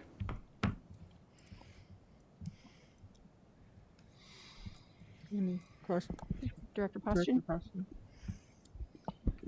Yeah, on 803.02, I'd like to see some language in there that any sale of school property is sold to the highest bidder. Director Snyder? We talked about that at the policy committee, and we were concerned about that being restrictive. I mean, there's ways we could say it, but maybe, you know, the highest net offer, because if somebody comes in and say gives you a $2 million bid for a building, but they put a stipulation in there, they want a roof on it, and then somebody else comes in and says, I'll give you 1.8 million for it. Well, we're bound now to take the highest bid, and the roof is going to cost us $500,000, and we just sold the building for less. I mean, there's ways to word it in there, but in the past, I mean, we have a board of 7 people, and that's why you have 7 people, is to kind of argue that at the table. But certainly if the board wanted something in there, I would just recommend that it be something about, you know, net sale of the building or something, so that you're not bound. I'd be fine with that if you want to go with a net sale, but we've got to have something in here, because I don't want to happen again what happened here in the past. Okay. Superintendent Schneckloff?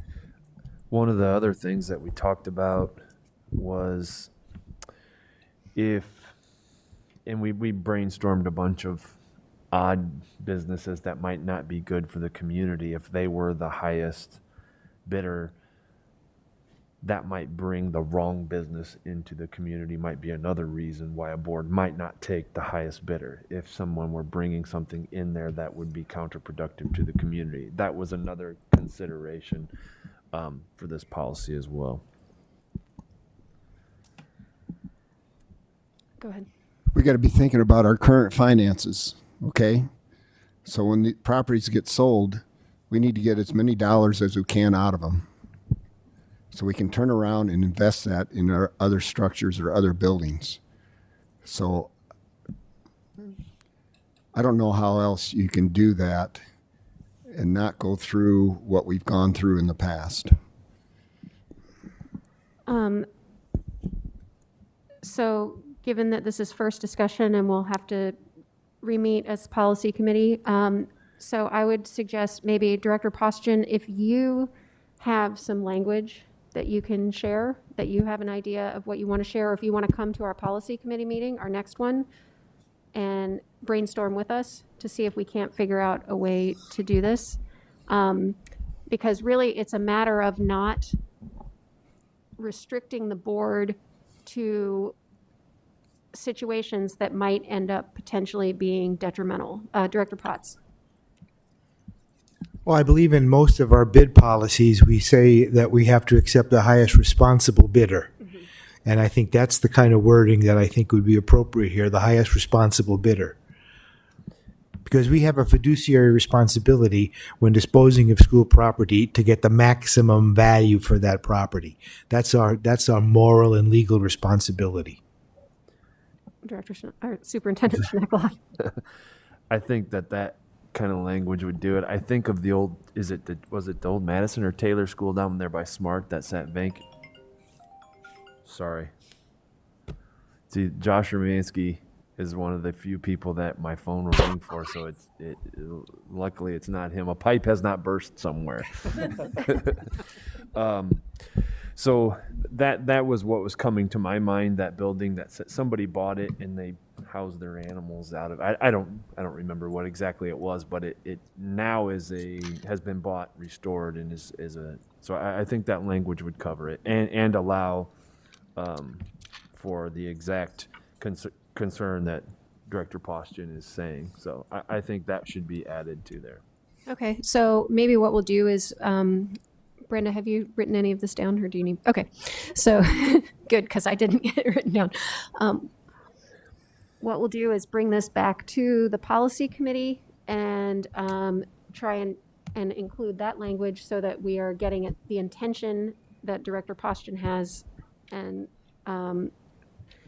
of course, we'll run it by legal and our policy committee guru, Siobhan, to make sure that we are not being too restrictive or too unrestrictive, and hopefully we can come to some sort of compromise there that works for all of us. Okay, sounds good.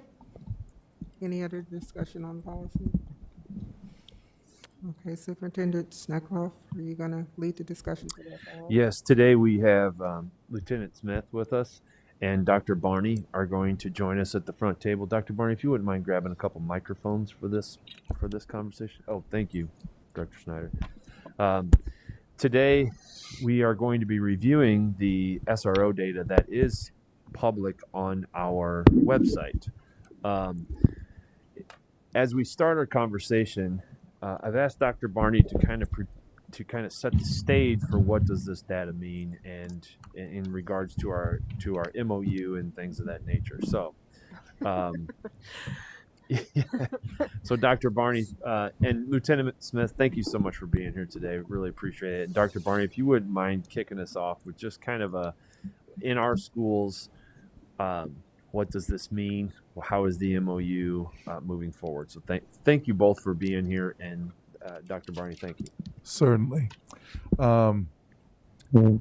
The SRO relationship with the schools starts as more than just the services that end up being the end results.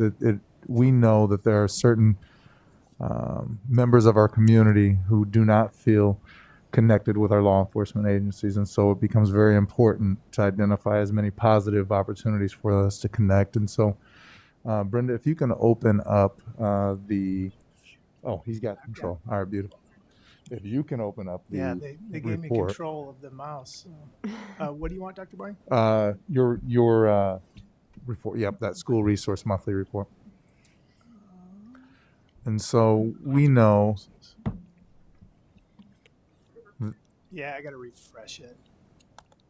that the relationship that can be established, there are multiple positive opportunities to make connections with students and staff prior to the law enforcement side. And so I really want to emphasize, as we're looking at these documents, the green and yellow categories that center around the educational experiences and the relationship experiences. Each of our buildings has a behavior management or behavior support system that exists with this continuum that starts all the way through the first point of contact, whether it's a teacher, para, administrator, kitchen staff, wherever it may be, clerical staff, all the way that extends. And then some of those incidents or those events also includes opportunities for the SRO to be supportive of supporting that student or supporting students, families, staff in dealing with that situation. But the majority of that work we want to really center on that right side there with the education and relationships. But we also know every now and again things begin to creep over into that other category, in the safety category, where those the administrator or building staff, the particular event has exceeded the level of support that those administrators, the building administrators, can provide. The SRO's interactions are beginning stages of supporting those, are kind of at the direction of the administrator. What we do know is there are times where the SROs, just by their presence in the building, will come across incidents or situations that they may support, but then they end up turning over many of those back over to the administration to kind of finish up dealing with what they do. And so Lieutenant Smith will kind of talk about more of those things as we go through this process. But at this point in time, I'll turn it over to Lieutenant Smith to kind of talk about the data and what's there. Yeah, thanks, Dr. Barney.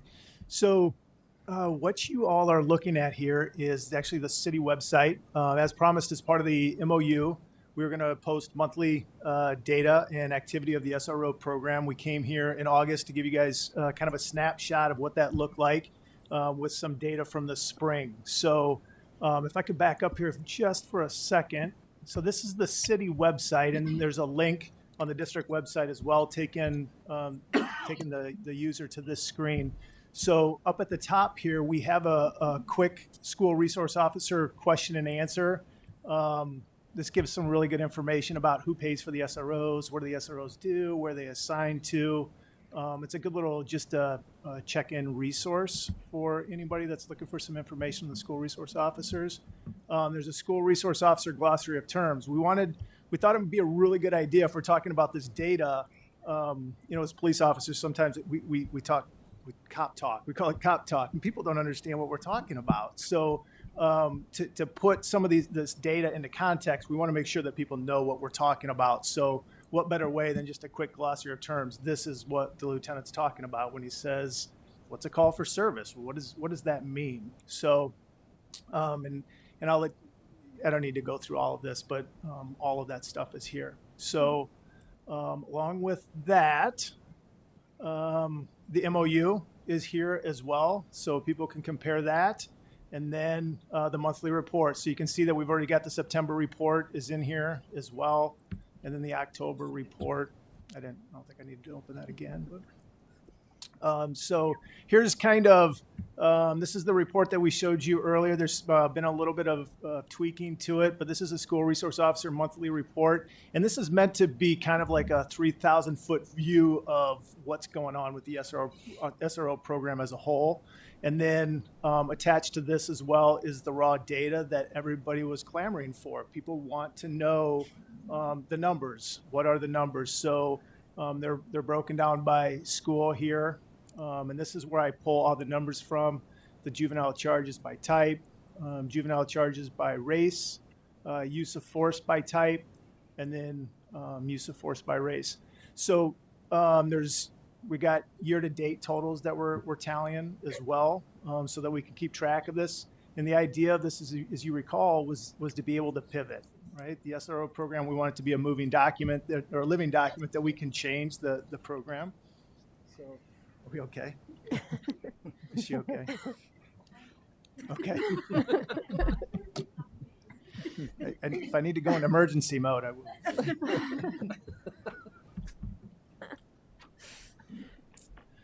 Okay, so I just wanted to give you guys a quick overview of October. I wanted to focus on October tonight, but at the top here you have the three tenets of the SRO program, the three staples, the three pillars, the safety of education and relationships. That's as outlined by NASRO. All of our officers are trained through NASRO, the National Association of School Resource Officers, as outlined per the MOU. So on the left there is safety. So calls for service, there was 106 calls for service in October. And as you can see, we try to outline this as kind of a bucket theme, right? So you have a call for service, and then that gets filtered out. Either it's handled by the school ultimately, or it's handled by the police officer. And then how is it handled by the police officer? So we tried to keep distilling that down, to give what an outcome was. As you can see, the 72 of those were handled by an officer. Resolved by 66. Now, resolved by a police officer means that nothing else came of that, right? Like it stopped there. There's no more investigation. There's no more. The officer was able to handle whatever that incident was right there. There was 4 charges that were diverted to diversion. That's the Scott County program, Scott County Juvenile Court Services program, different from detentions program. And then that we talked about earlier tonight. So then incidents resulting in charges, 2. So we had 2 individuals were charged with crimes. One of them was a weapons charge, and then one of them was an assault, was a serious assault with injury. So we had 2 individuals were charged in the month of October. And then compared to September, it was 9. We can certainly go back and look at those numbers if you want, but the majority of those were assaults as well in September. Yeah, August and September together. Yep, we combined August and September together because it was 5 weeks of data. P3 campus tips, 65. The middle schoolers, the junior high kids, we get a lot of campus tips from. They're great. A couple of them have really panned out. We got to sort through them. There's no doubt. There are some that are still, we're getting anonymous tips on bad teachers, right? Bad teachers, making us do stuff.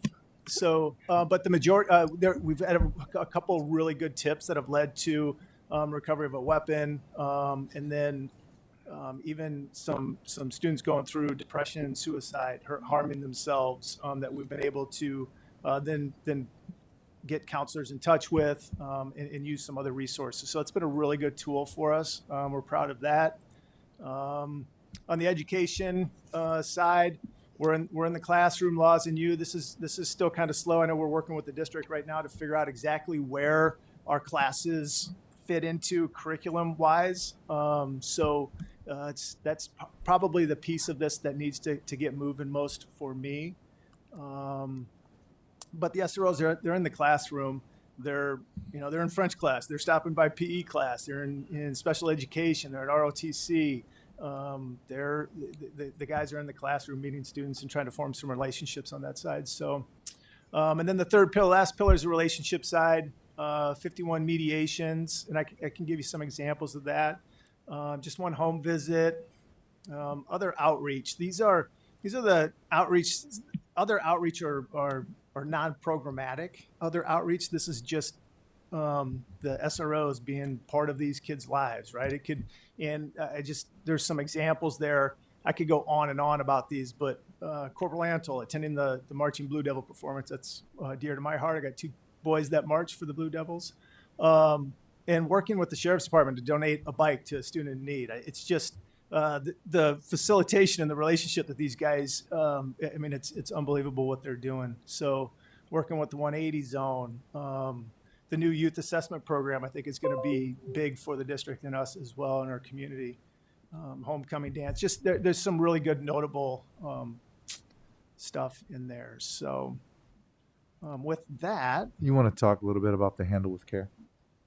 yeah, Handle with Care. I know we've covered this before. Handle with Care is it's a program that the police department uses when we go to a call where kids may have an interaction, right? Or some kind of searching for the words, but some kind of a big deal, right? The police may show up at their house. They then report that to the district so that the people that need to know about those kids, they may be acting differently in the classroom, that they can have other sources, so that they can know that there was maybe a traumatic event that happened in their life the night prior, that they may not be acting the same, so that we can just give them special need. And there's nothing about what happened specifically. It's just a heads up. It's just a communication piece between the teachers and the police department. Yeah. Can I chime in on the handle with care real quick? Yeah. So what is great about the handle with care? What I like about it, and when I was the liaison for the district, we struggled at times with reminding officers get that information to us. It doesn't take them very long, but it's just we keep having to re-educate them because they do get so busy on the street. But the great part about the program is that the idea of it is that we have this kid that comes to school tired, mad, sad. Well, if he's coming to school mad and then he has discipline issues, maybe we're going to handle him different now, knowing that we've got to handle with care on this kid. Something happened last night. And again, we don't share, the police department doesn't share any information as far as what kind of call it was. It's just that, hey, this child, a family member, or somebody was involved with the police last night. So it's just that, again, it's almost like a diversion program in itself, that this kid doesn't end up with a discipline issue. Yeah, thanks, Andy. Thank you. Director Snyder.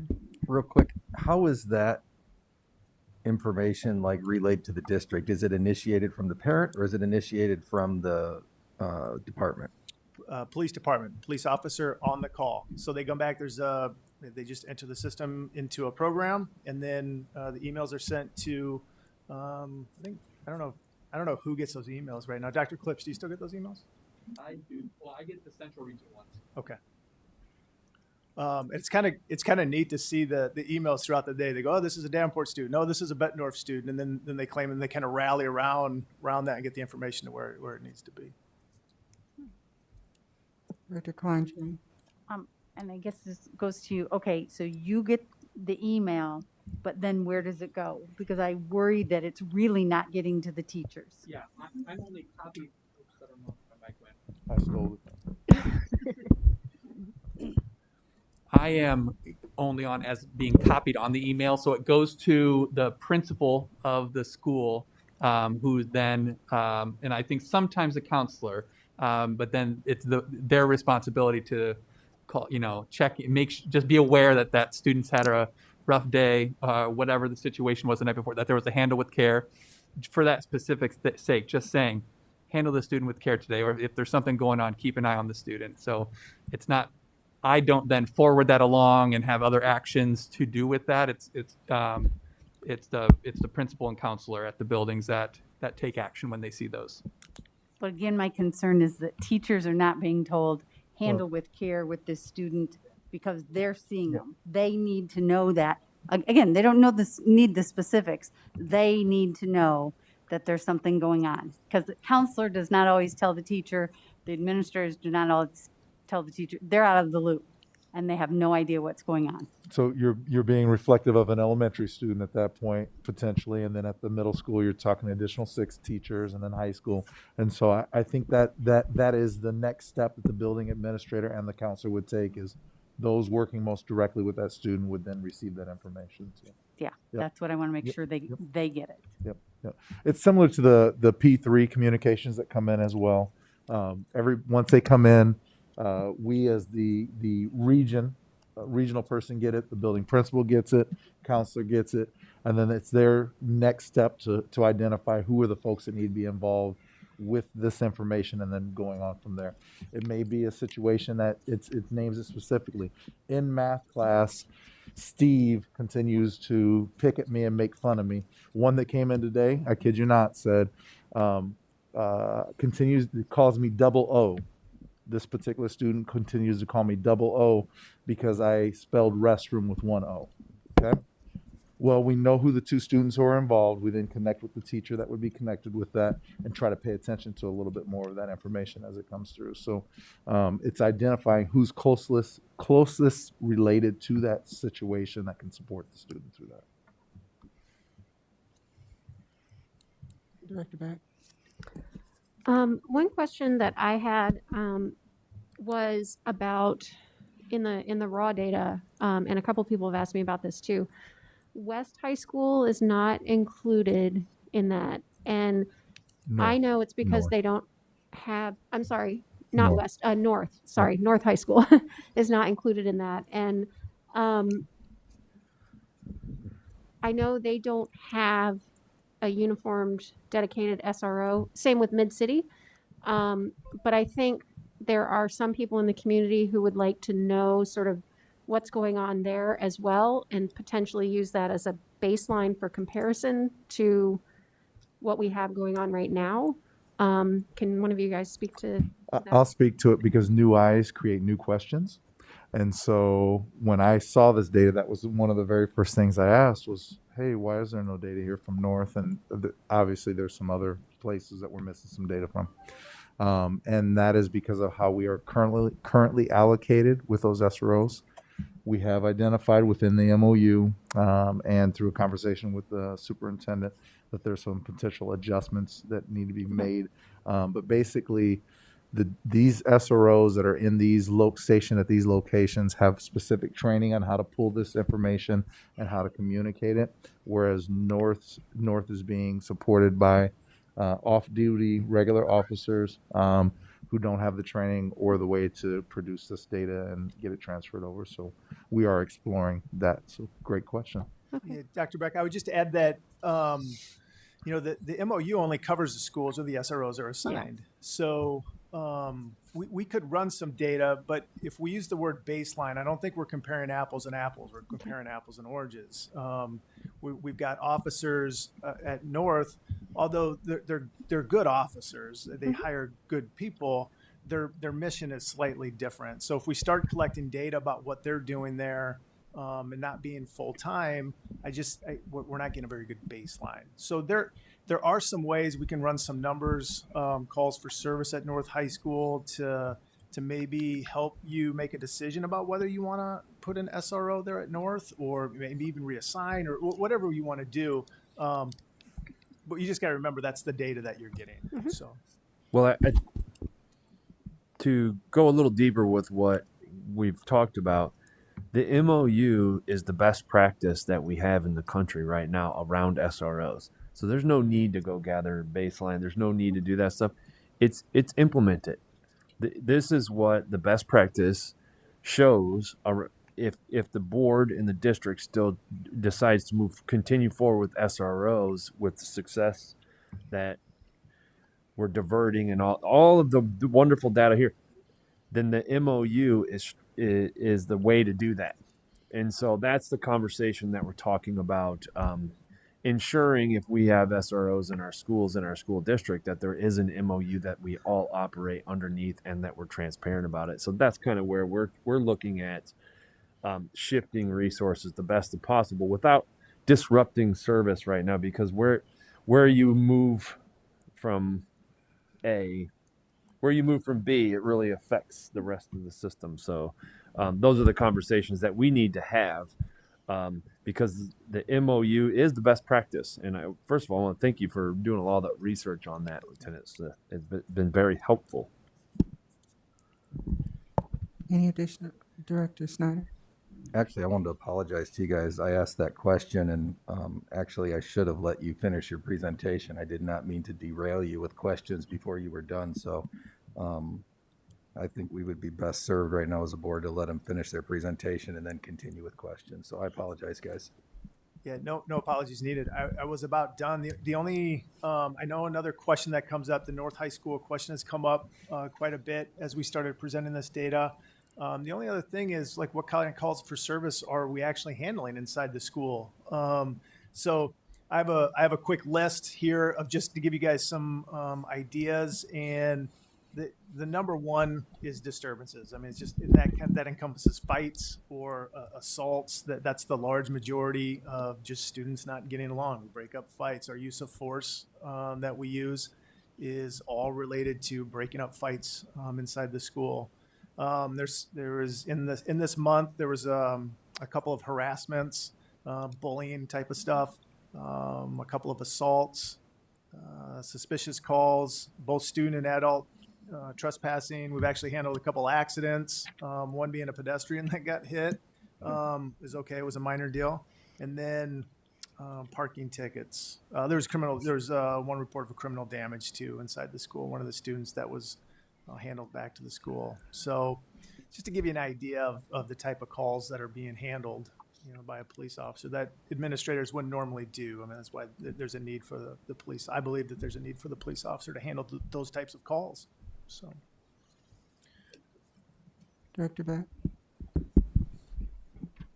I guess the next question is, once we've had a couple more months, are we seeing improvements, especially if we include things like the restorative mediation, which we heard about, so that all of the numbers on the left side there start going down, and that we start seeing proportionality in terms of the number of students who are involved in those types of things. So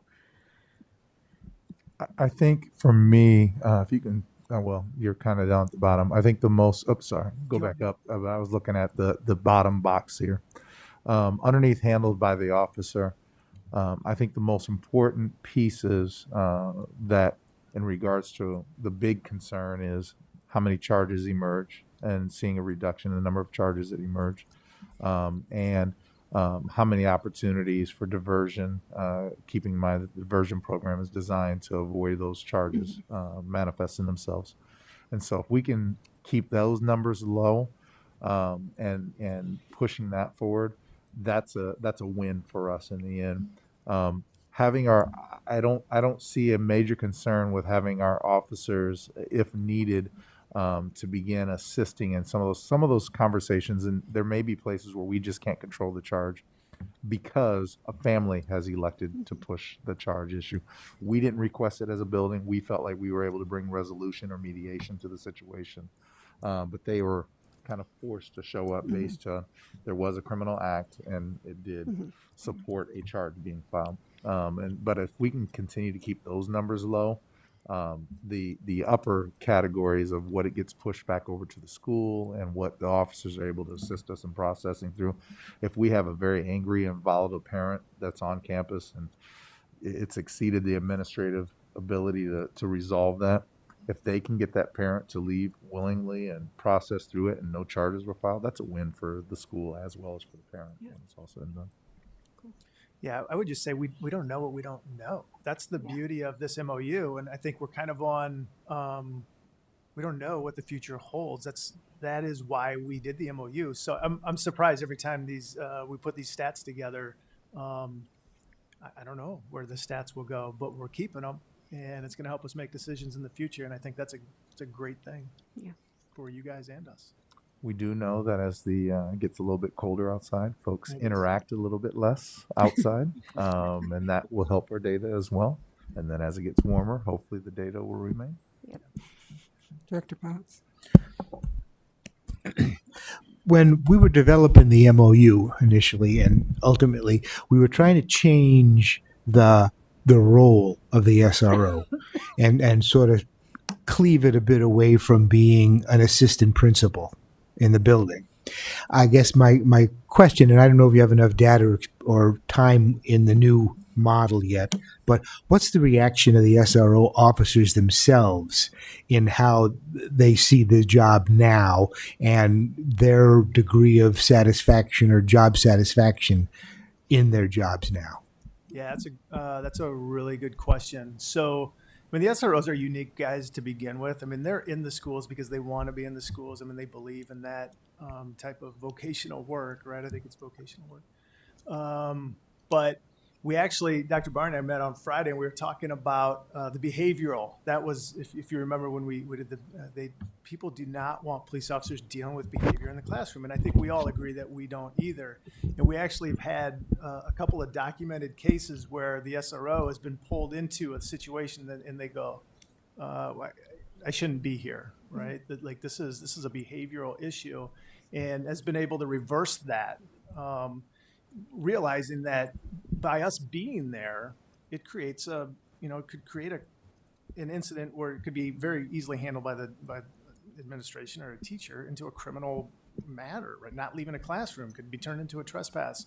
So I think those are like small victories for the SRO program. And to some extent, it's a shift in philosophy, but these guys have been doing this for a long time. It's just a matter of now we're collecting the data, and now we're kind of letting their work shine in a way that maybe it wasn't in the past. So, but that's just one example, I think, of a small victory. Okay. You have opportunity or summaries where they'll say contacted by teacher A, reached out to administration dealt with it. And so it lets you know that every now and again we do have folks that try to circumvent, not intentionally necessarily, but in their mind they go, and that our SROs are very diligent and intentional about redirecting the right services back into place to support that instead of being pulled into those alternative roles that you talked about. Any additional questions? Dr. Snyder? Going forward, what is NASRO's role with our officers as far as, like, is it monthly training? I mean, what kind of ongoing support do they get from NASRO? They have their initial 5-week just basic training that all of our officers go to. There is an advanced training. None of our officers have been to any of that. But outside of that initial certification, we haven't outlined anything in the MOU as a requirement. So I would encourage us to look at some other different training opportunities through the DOJ, violence in schools. They're always putting together different seminars, homelessness and students, and I think there's other training opportunities that we could provide for our guys outside of NASRO that would maybe be a little bit more beneficial. So cool. Director Gosa, did you have any questions? No, I do not. Okay, I didn't want to omit you. Okay, that is okay. You all, thank you so much for the presentation. With all the controversy initially associated with the SROs, I am glad to hear how positive it's working out and the relationship building. Thank you. Okay, we're going to take a quick 5 minutes because it looks like the restorative mediation might be a few minutes. So we'll take a quick 5 minutes and get started again. At 25. Yep.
I'm happy to return to answer questions. I don't actually have more of a presentation, but if there are questions, I can come back up.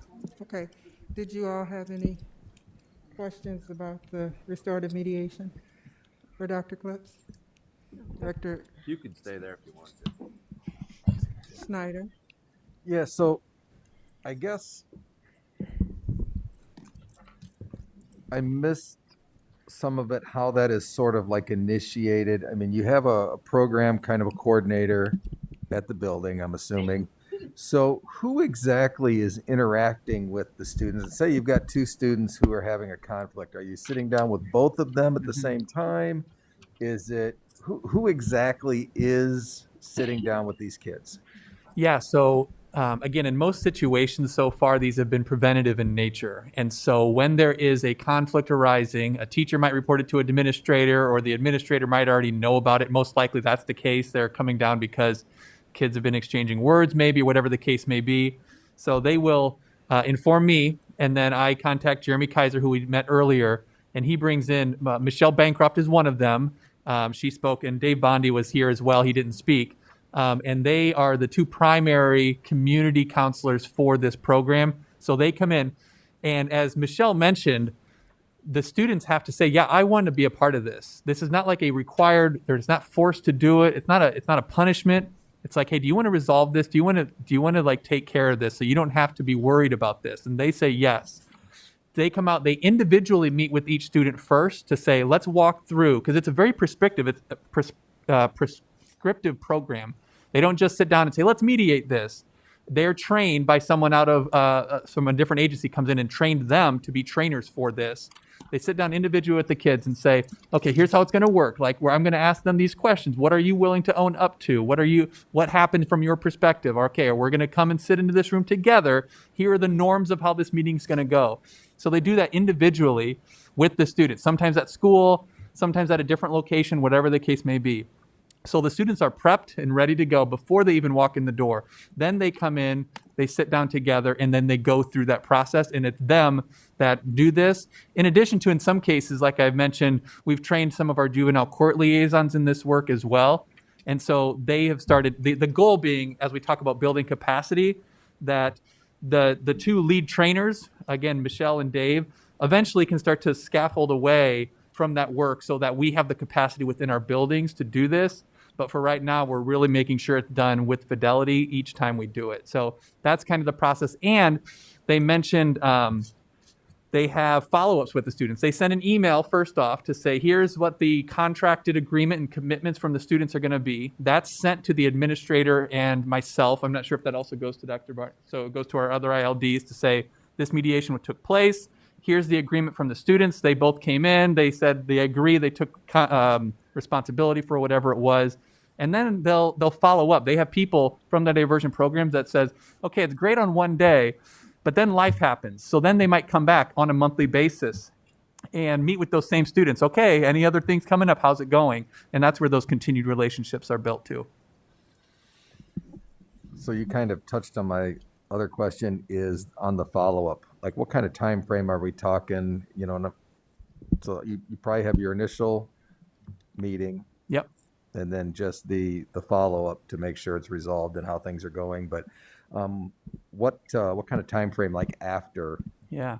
So really, it's kind of on an individualized basis based on what's needed with their kids. But in general, they follow up on a monthly basis with the students. They'll come back into the building, they'll meet with them, and that could go on for as long as it's needed. The people that come in to do these are excellent at what they're doing. They're trained, not just because they have a big heart, but they have the expertise as well.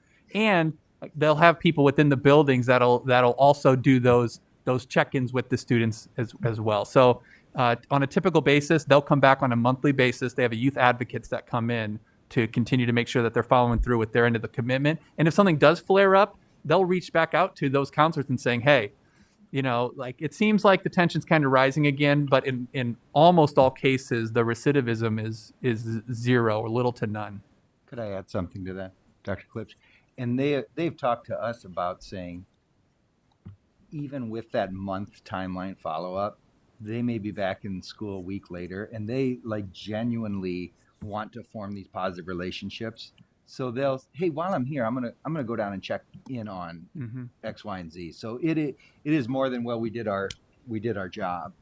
So they have that follow up, plus just looking to build that positive relationships, which is a lot of what we're hearing tonight. Perfect. Thank you. You guys did an excellent job of asking a question that I did a horrible job of asking. So thank you for interpreting my question. Director Beck.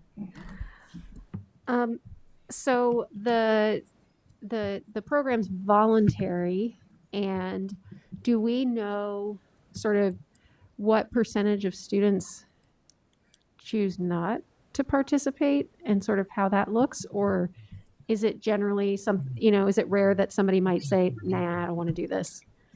Yeah, well, it's very rare that our mediators get involved and it turns into a no. I think I may have gotten one follow-up email saying we met with the students. This student was not willing to be a part of it. Now, on the administrator side, when they're talking to the students, I don't know specifically on those numbers how many times that students like absolutely not. I'm not really sure. But again, once there is initial interest and we get those mediators involved, and sometimes they just get involved to try to let the student know, hey, you can say no, but let's talk about what this looks like. And rarely is it a no, I'm not going to give this a chance. Okay. And then I guess my follow-up to that would be, I'm guessing there are a few extremely rare situations where this might not be appropriate. For example, a student bringing a weapon to school or something like that, where they're going to have to be removed for the safety of everyone around them. But those are much, much rarer when we think about it in terms of how can we solve this problem rather than Correct. Yeah. If Okay. there's a line that if there's a weapon or something brought to school, that would not be a situation in the past that we have used this. Now, well, we haven't had that situation. Yeah. Now, there might be a case where we say there is a serious consequence to that, and we want to make sure that this student is restored into the community no matter what that consequence is. Yeah. Because so we could do it in both those situations where it wouldn't be one or the other, but this, and we're also going to try to restore that. That would be more of a community circle where say, what's the impact on, how the teachers, the students, and all of those groups. But again, in this situation, we haven't had one of those come up. Okay. Well, and I know the purpose is to try and reduce removals. And so I appreciate the fact that even if that's warranted anyway, which I know, again, is extremely rare in the situations we're describing, that we have the opportunity to still, wrap around that student and figure out how we can prevent Absolutely something from happening again. Another example of that would also be some areas where we look to expand the use of it. A student has an issue in a class with an adult, with a teacher. They've made some poor choices. There's a consequence for that may involve them leaving school, but eventually they're going to return back to school. And so one of my big concerns has always been that we have students who are kicked out of classes. Teacher felt hurt in that process and thus removed the student. Student, for whatever reason, they made the choices and decisions they made those choices based on some concerns about the relationship. And so what we've done in the past is we've taken those kids and just returned them right back to class blank number of days later. Teacher hasn't healed from it. Student hasn't healed from whatever they were concerned about. And so I've often said, if a student is removed from class, they can't re-enter back without a re-entry meeting between the teacher and the student, for the teacher to be able to explain, here's why I needed you to leave, and the student to say, here's why I did what I did. And so the two of them could come to a place of reconnection or healing, restoration of that relationship, so they enter back into it as closely back together as they can, so they can move forward in educational experience for the remainder of the semester. So that's kind of the expanded way that we're also looking to use these as well. I like that.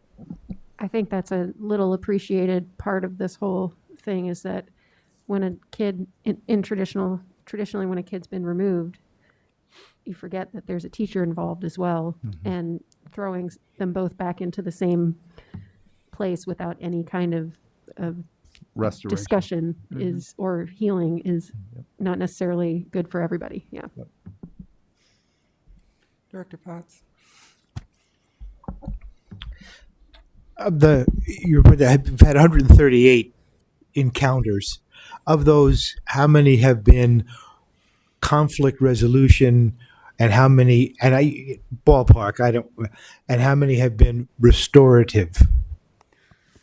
Well, both situations would be considered restorative, but I think maybe what I think I'm hearing you saying is how many it's after an incident happened versus preventative. Is that kind of what you're getting at? Like how many were because a fight took place and we're Well, trying yeah, to. in my head, I look at conflict resolution as, Sally and Mary are, they've been snipping and sniping and they got a problem. Mhm. Or Billy and Joe, he took my sneakers, or I gave him my locker combination and now I don't have my math book. Mhm.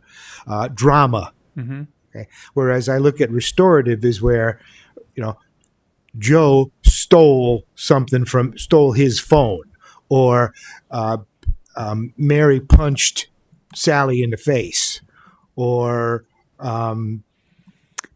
there's been serious online harassment and bullying and threats being made. So in my head, I sort those out. Yeah. And but the premise of my question is that, would it be safe to assume that a restorative justice, as I've just described it, encounter would take more time than a conflict resolution? Yeah, it sounds like it's a spectrum that we're talking about, because what you were saying, a punch is different than someone stealing my math book or something like that. So most of these have been more on the preventative side. On the it hasn't been as many of someone getting actually punched. It's avoiding that from happening. Yeah. Now, it was initially set up in my mind that it would be more where a situation did go down and we need to make sure that gets healed. And those happen, but once we expanded it to say, hey, let's not wait for that to happen. If you think something's could happen, let's start intervening earlier. And that's where this is really taken off, is that administrators, kids, teachers are recognizing, let's not wait for that thing to happen. And so the majority so far have been that earlier one. And to your point, when they do get more serious, it does take more time. But the counselors, the people that are doing this, commit to the time it takes to resolve that in a way that it doesn't happen again. So my other comment would then be, and this is just based on my experience at Smart, where we had a conflict resolution program, Mhm. and we trained students to deal. Now they dealt in the conflict resolution as I described it. Mhm. That as a opportunity like this presents itself, in particular in junior high, it begins to gain traction. Mhm. And then the number of students who want to resolve a problem through this method increases a lot. Yeah. And if all you have is a handful of people, Yep. you're going to run into more that, okay, you have a conflict. Okay, listen, you got a conflict on Monday. Okay, I can get somebody here Thursday. Yeah. Can you hold till then? So I think, and I know you've probably processed this already, but I think there's an opportunity to train students in conflict resolution so that they can handle their own situations. You give them a clipboard, you give your resolution people a clipboard, and boy, they're ready to go because it's a scripted deal, as you said. And I think, I'm sure you probably already are going down this path. Yeah. But I can tell you, it works very well, especially with junior high school kids. I don't have any experience with high school kids. I can tell Dr. Barney wants to say something right now because I just know him well enough. I can feel his energy. So I'm going to let him. Am I right on that? Because I can respond too. Dr. Yeah, no, I think our brains are very much connected on it. I will say one of the things that we started the year this year is we had some in-district staff that hadn't completed the training due to some things that happened last year. They got halfway through and needed to finish that up. And so we have increased our in-district folks that are in buildings to be able to do that. So that's one of those steps to get us a little closer to immediate response. And then I think the next conversation always is pure mediation, and what does that begin to look like and equipping students to be able to work through some of that stuff, especially in elementary and in middle school and in high school when they can develop those skills. So I think it's a next step to the work. But I think getting more of our own staff connected and involved with the training is the next strength or strong step, and then moving in with students is a conversation. In brief here, restorative mediation is one small piece of restorative practices. And in restorative practices, all fits within our PBIS umbrella, as you can, I'm sure, make these connections about how these are positive interventions. But we've just had to, with very careful intentionality, roll this out in a way that's not overwhelming, that doesn't strain our system. That's not like, okay, now everyone's going to get trained in this, and now everybody also, so yes, we want to continue to move in that direction, but do it in a way that doesn't flood everybody's feeling of now we have this other thing, which it really should be embedded into all that. So yes, peer mediation is really where we want to go, where we can slowly pull those scaffolds away, and then the students resolve this individually. Obviously, is a goal. One of the programs that currently exists in the high schools is the MVP program, Mentors for Violence Prevention. And that program is designed for upperclassmen who are leaders. And it's not necessarily who adults believe are leaders, but rather folks who have been identified as by other students as leaders. And to take those folks and have them begin to deliver what they call a bystander program. And so that bystander program is designed to, the long and the short of it is, the majority of us in this room and everywhere will rarely find ourselves as the victim, and we will definitely rarely find ourselves as the perpetrator. But the majority of us, 99.9% of us, will be a witness to something happening somewhere. And so equipping students to be able to identify those events when they're taking place between other students, and being able to intervene in some way that they whether it's as simple as sharing the information with another adult, sharing that information with your own parent, or intervening yourself to say, hey, that's not cool, that's not okay. Those things are the opportunities that kind of exist themselves with that MVP program. So there are some student activated groups currently in place that can also begin to work their way down to the middle school as well. Anyone else? Director Gosa? No, ma'am, I do not have anything. Okay, thank you. Director Poston? So as ILDs, how are you getting involved? Are you observing any of this or taking part, any kind of interaction, or what's the process there? I have been at a building when the counselors arrived, said, oh, we're here for mediation. And I did ask, I was like, at some point I would love to sit in. However, when the students are in conflict and they come in and I'm a person they don't know, and you would need to get their permission. And so I haven't sat in on one of these mediations for that reason, that it could potentially dampen the authentic conversation that takes place. So I'm aware of every single one that happens, and we keep data on it, but I haven't actually seen it myself in place. Director Poshman, we do get the summaries emailed to us every single time, and to date, I have not seen one that has not said, please see the attached notes on the successful mediation. Literally 100% of the ones that I've received has said successful mediation, and I will flip through it. I will also say that one of the administrators replied all and said, thank you so much. And this is a seasoned administrator. And this person said, this is the single most effective tool that we have at our disposal. And so we are aware of what's going on, but as Dr. Cliff said, we're not sitting in the room. I am the newbie, and so I get the opportunity to ask a lot of questions right now, and people bear with that. And so I've been a part of talking with some of the folks that are JCS workers who are involved with the mediation, and being able to quiz them on the process, how it's going, concerns they have, what can we do to support them.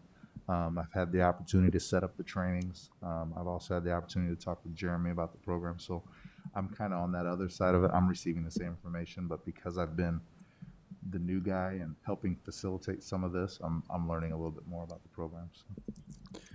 Well, then, how would you say this all ties together with, or maybe it doesn't, CRVP and PBIS? What is, how does that all fit together? Yeah, I mean, if you think of, if you, I mentioned on that the conditions for learning constructs, those 5 areas, and you can, now that you really hear more about it, student-to-student relationships, adult-to-student relationships, physical safety, expectations and boundaries, all those things, like it fits right into that, which is our overarching goal for our PBS work and CRVP work in general.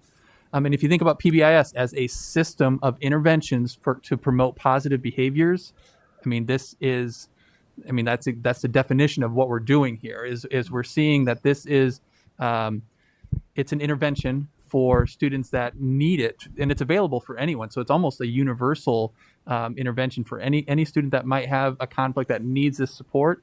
So it fits directly into that same work.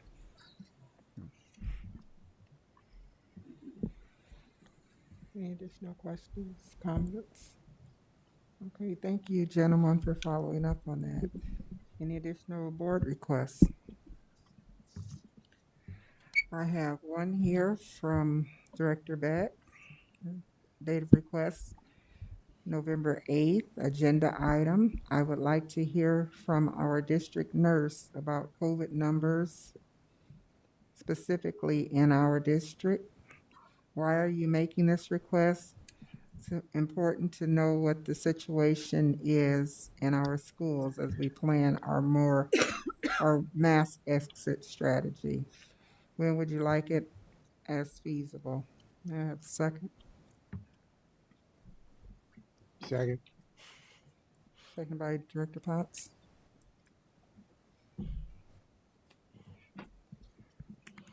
Okay, any administrative reports? None at this time.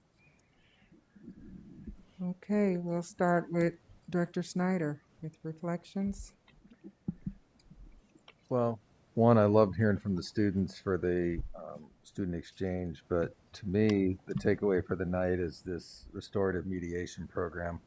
I think it absolutely screams what the community was wanting, what a lot of us as board members were wanting, and what was needed is it becomes less about discipline and more about how do we move on, how do we fix it, how do we get you back to learning.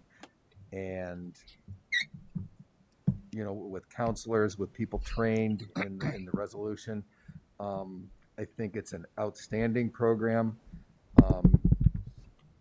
And when the question was asked, have any of our building leaders been involved in that?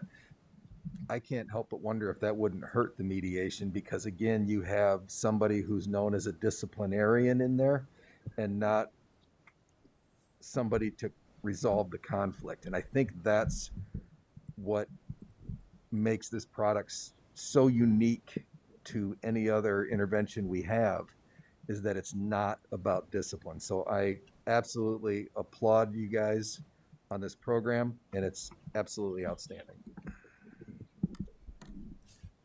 Director Potts?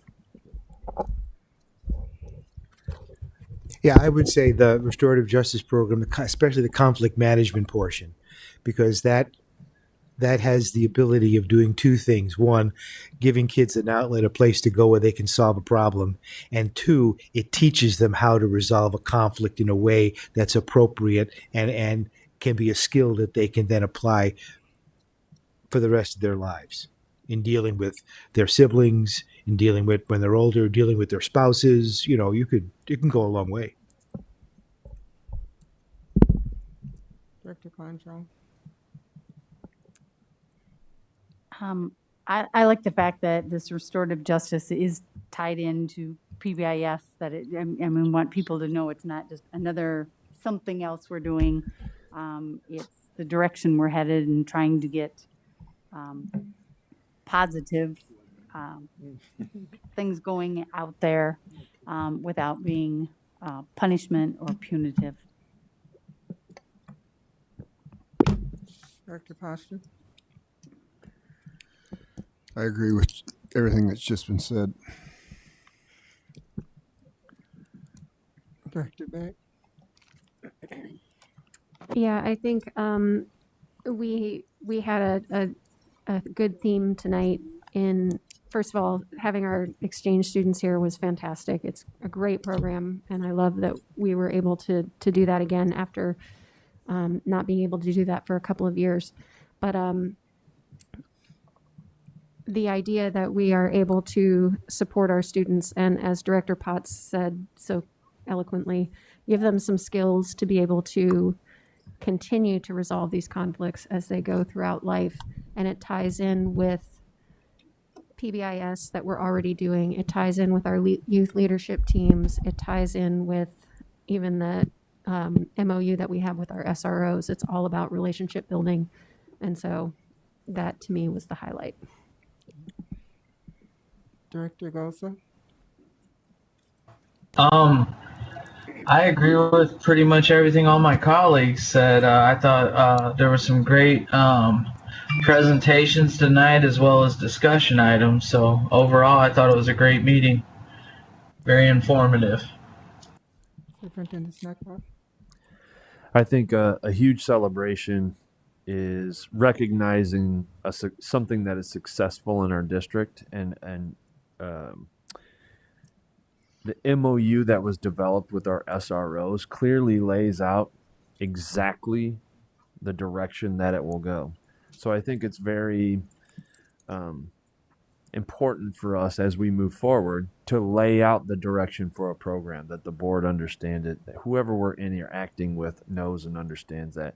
And I think that's one of the reasons why there's a level of transparency, there's a level of conversation that are occurring, and it will allow for better decision making. Examples being those instances that I saw in there where our SROs were going to prom, and that's the direction that we need to have interactions, and also the diverting of instances. So I think it all boils back to the MOU, the collaboration. Go slow to go fast. I think that's how the MOU process developed, and I think it's very important. So that's a huge reflection, and I also reflect what everybody else has said. Positive restorative justice. This is a ditto for me as well with the, I like the fact that the young people are empowered to kind of handle their own situation and the relationship building that comes with that. The mediators, I guess they would kind of almost, in my opinion, serve that they're safe. You can vent in safe company. So to prevent a lot of situations, I feel that once that relationship has started, I feel that they'll keep it up through, till they graduate, actually maybe go from middle school to high school and connect with someone that can help them there. And I just think it's nice for the young people to have that outlet within the buildings that they can talk about and resolve their issues. So again, this was a very informative meeting tonight. With that, I would entertain a motion to adjourn. So moved. A second? Second. All in favor? Aye. Aye. Meeting adjourned. Yep. Yeah, we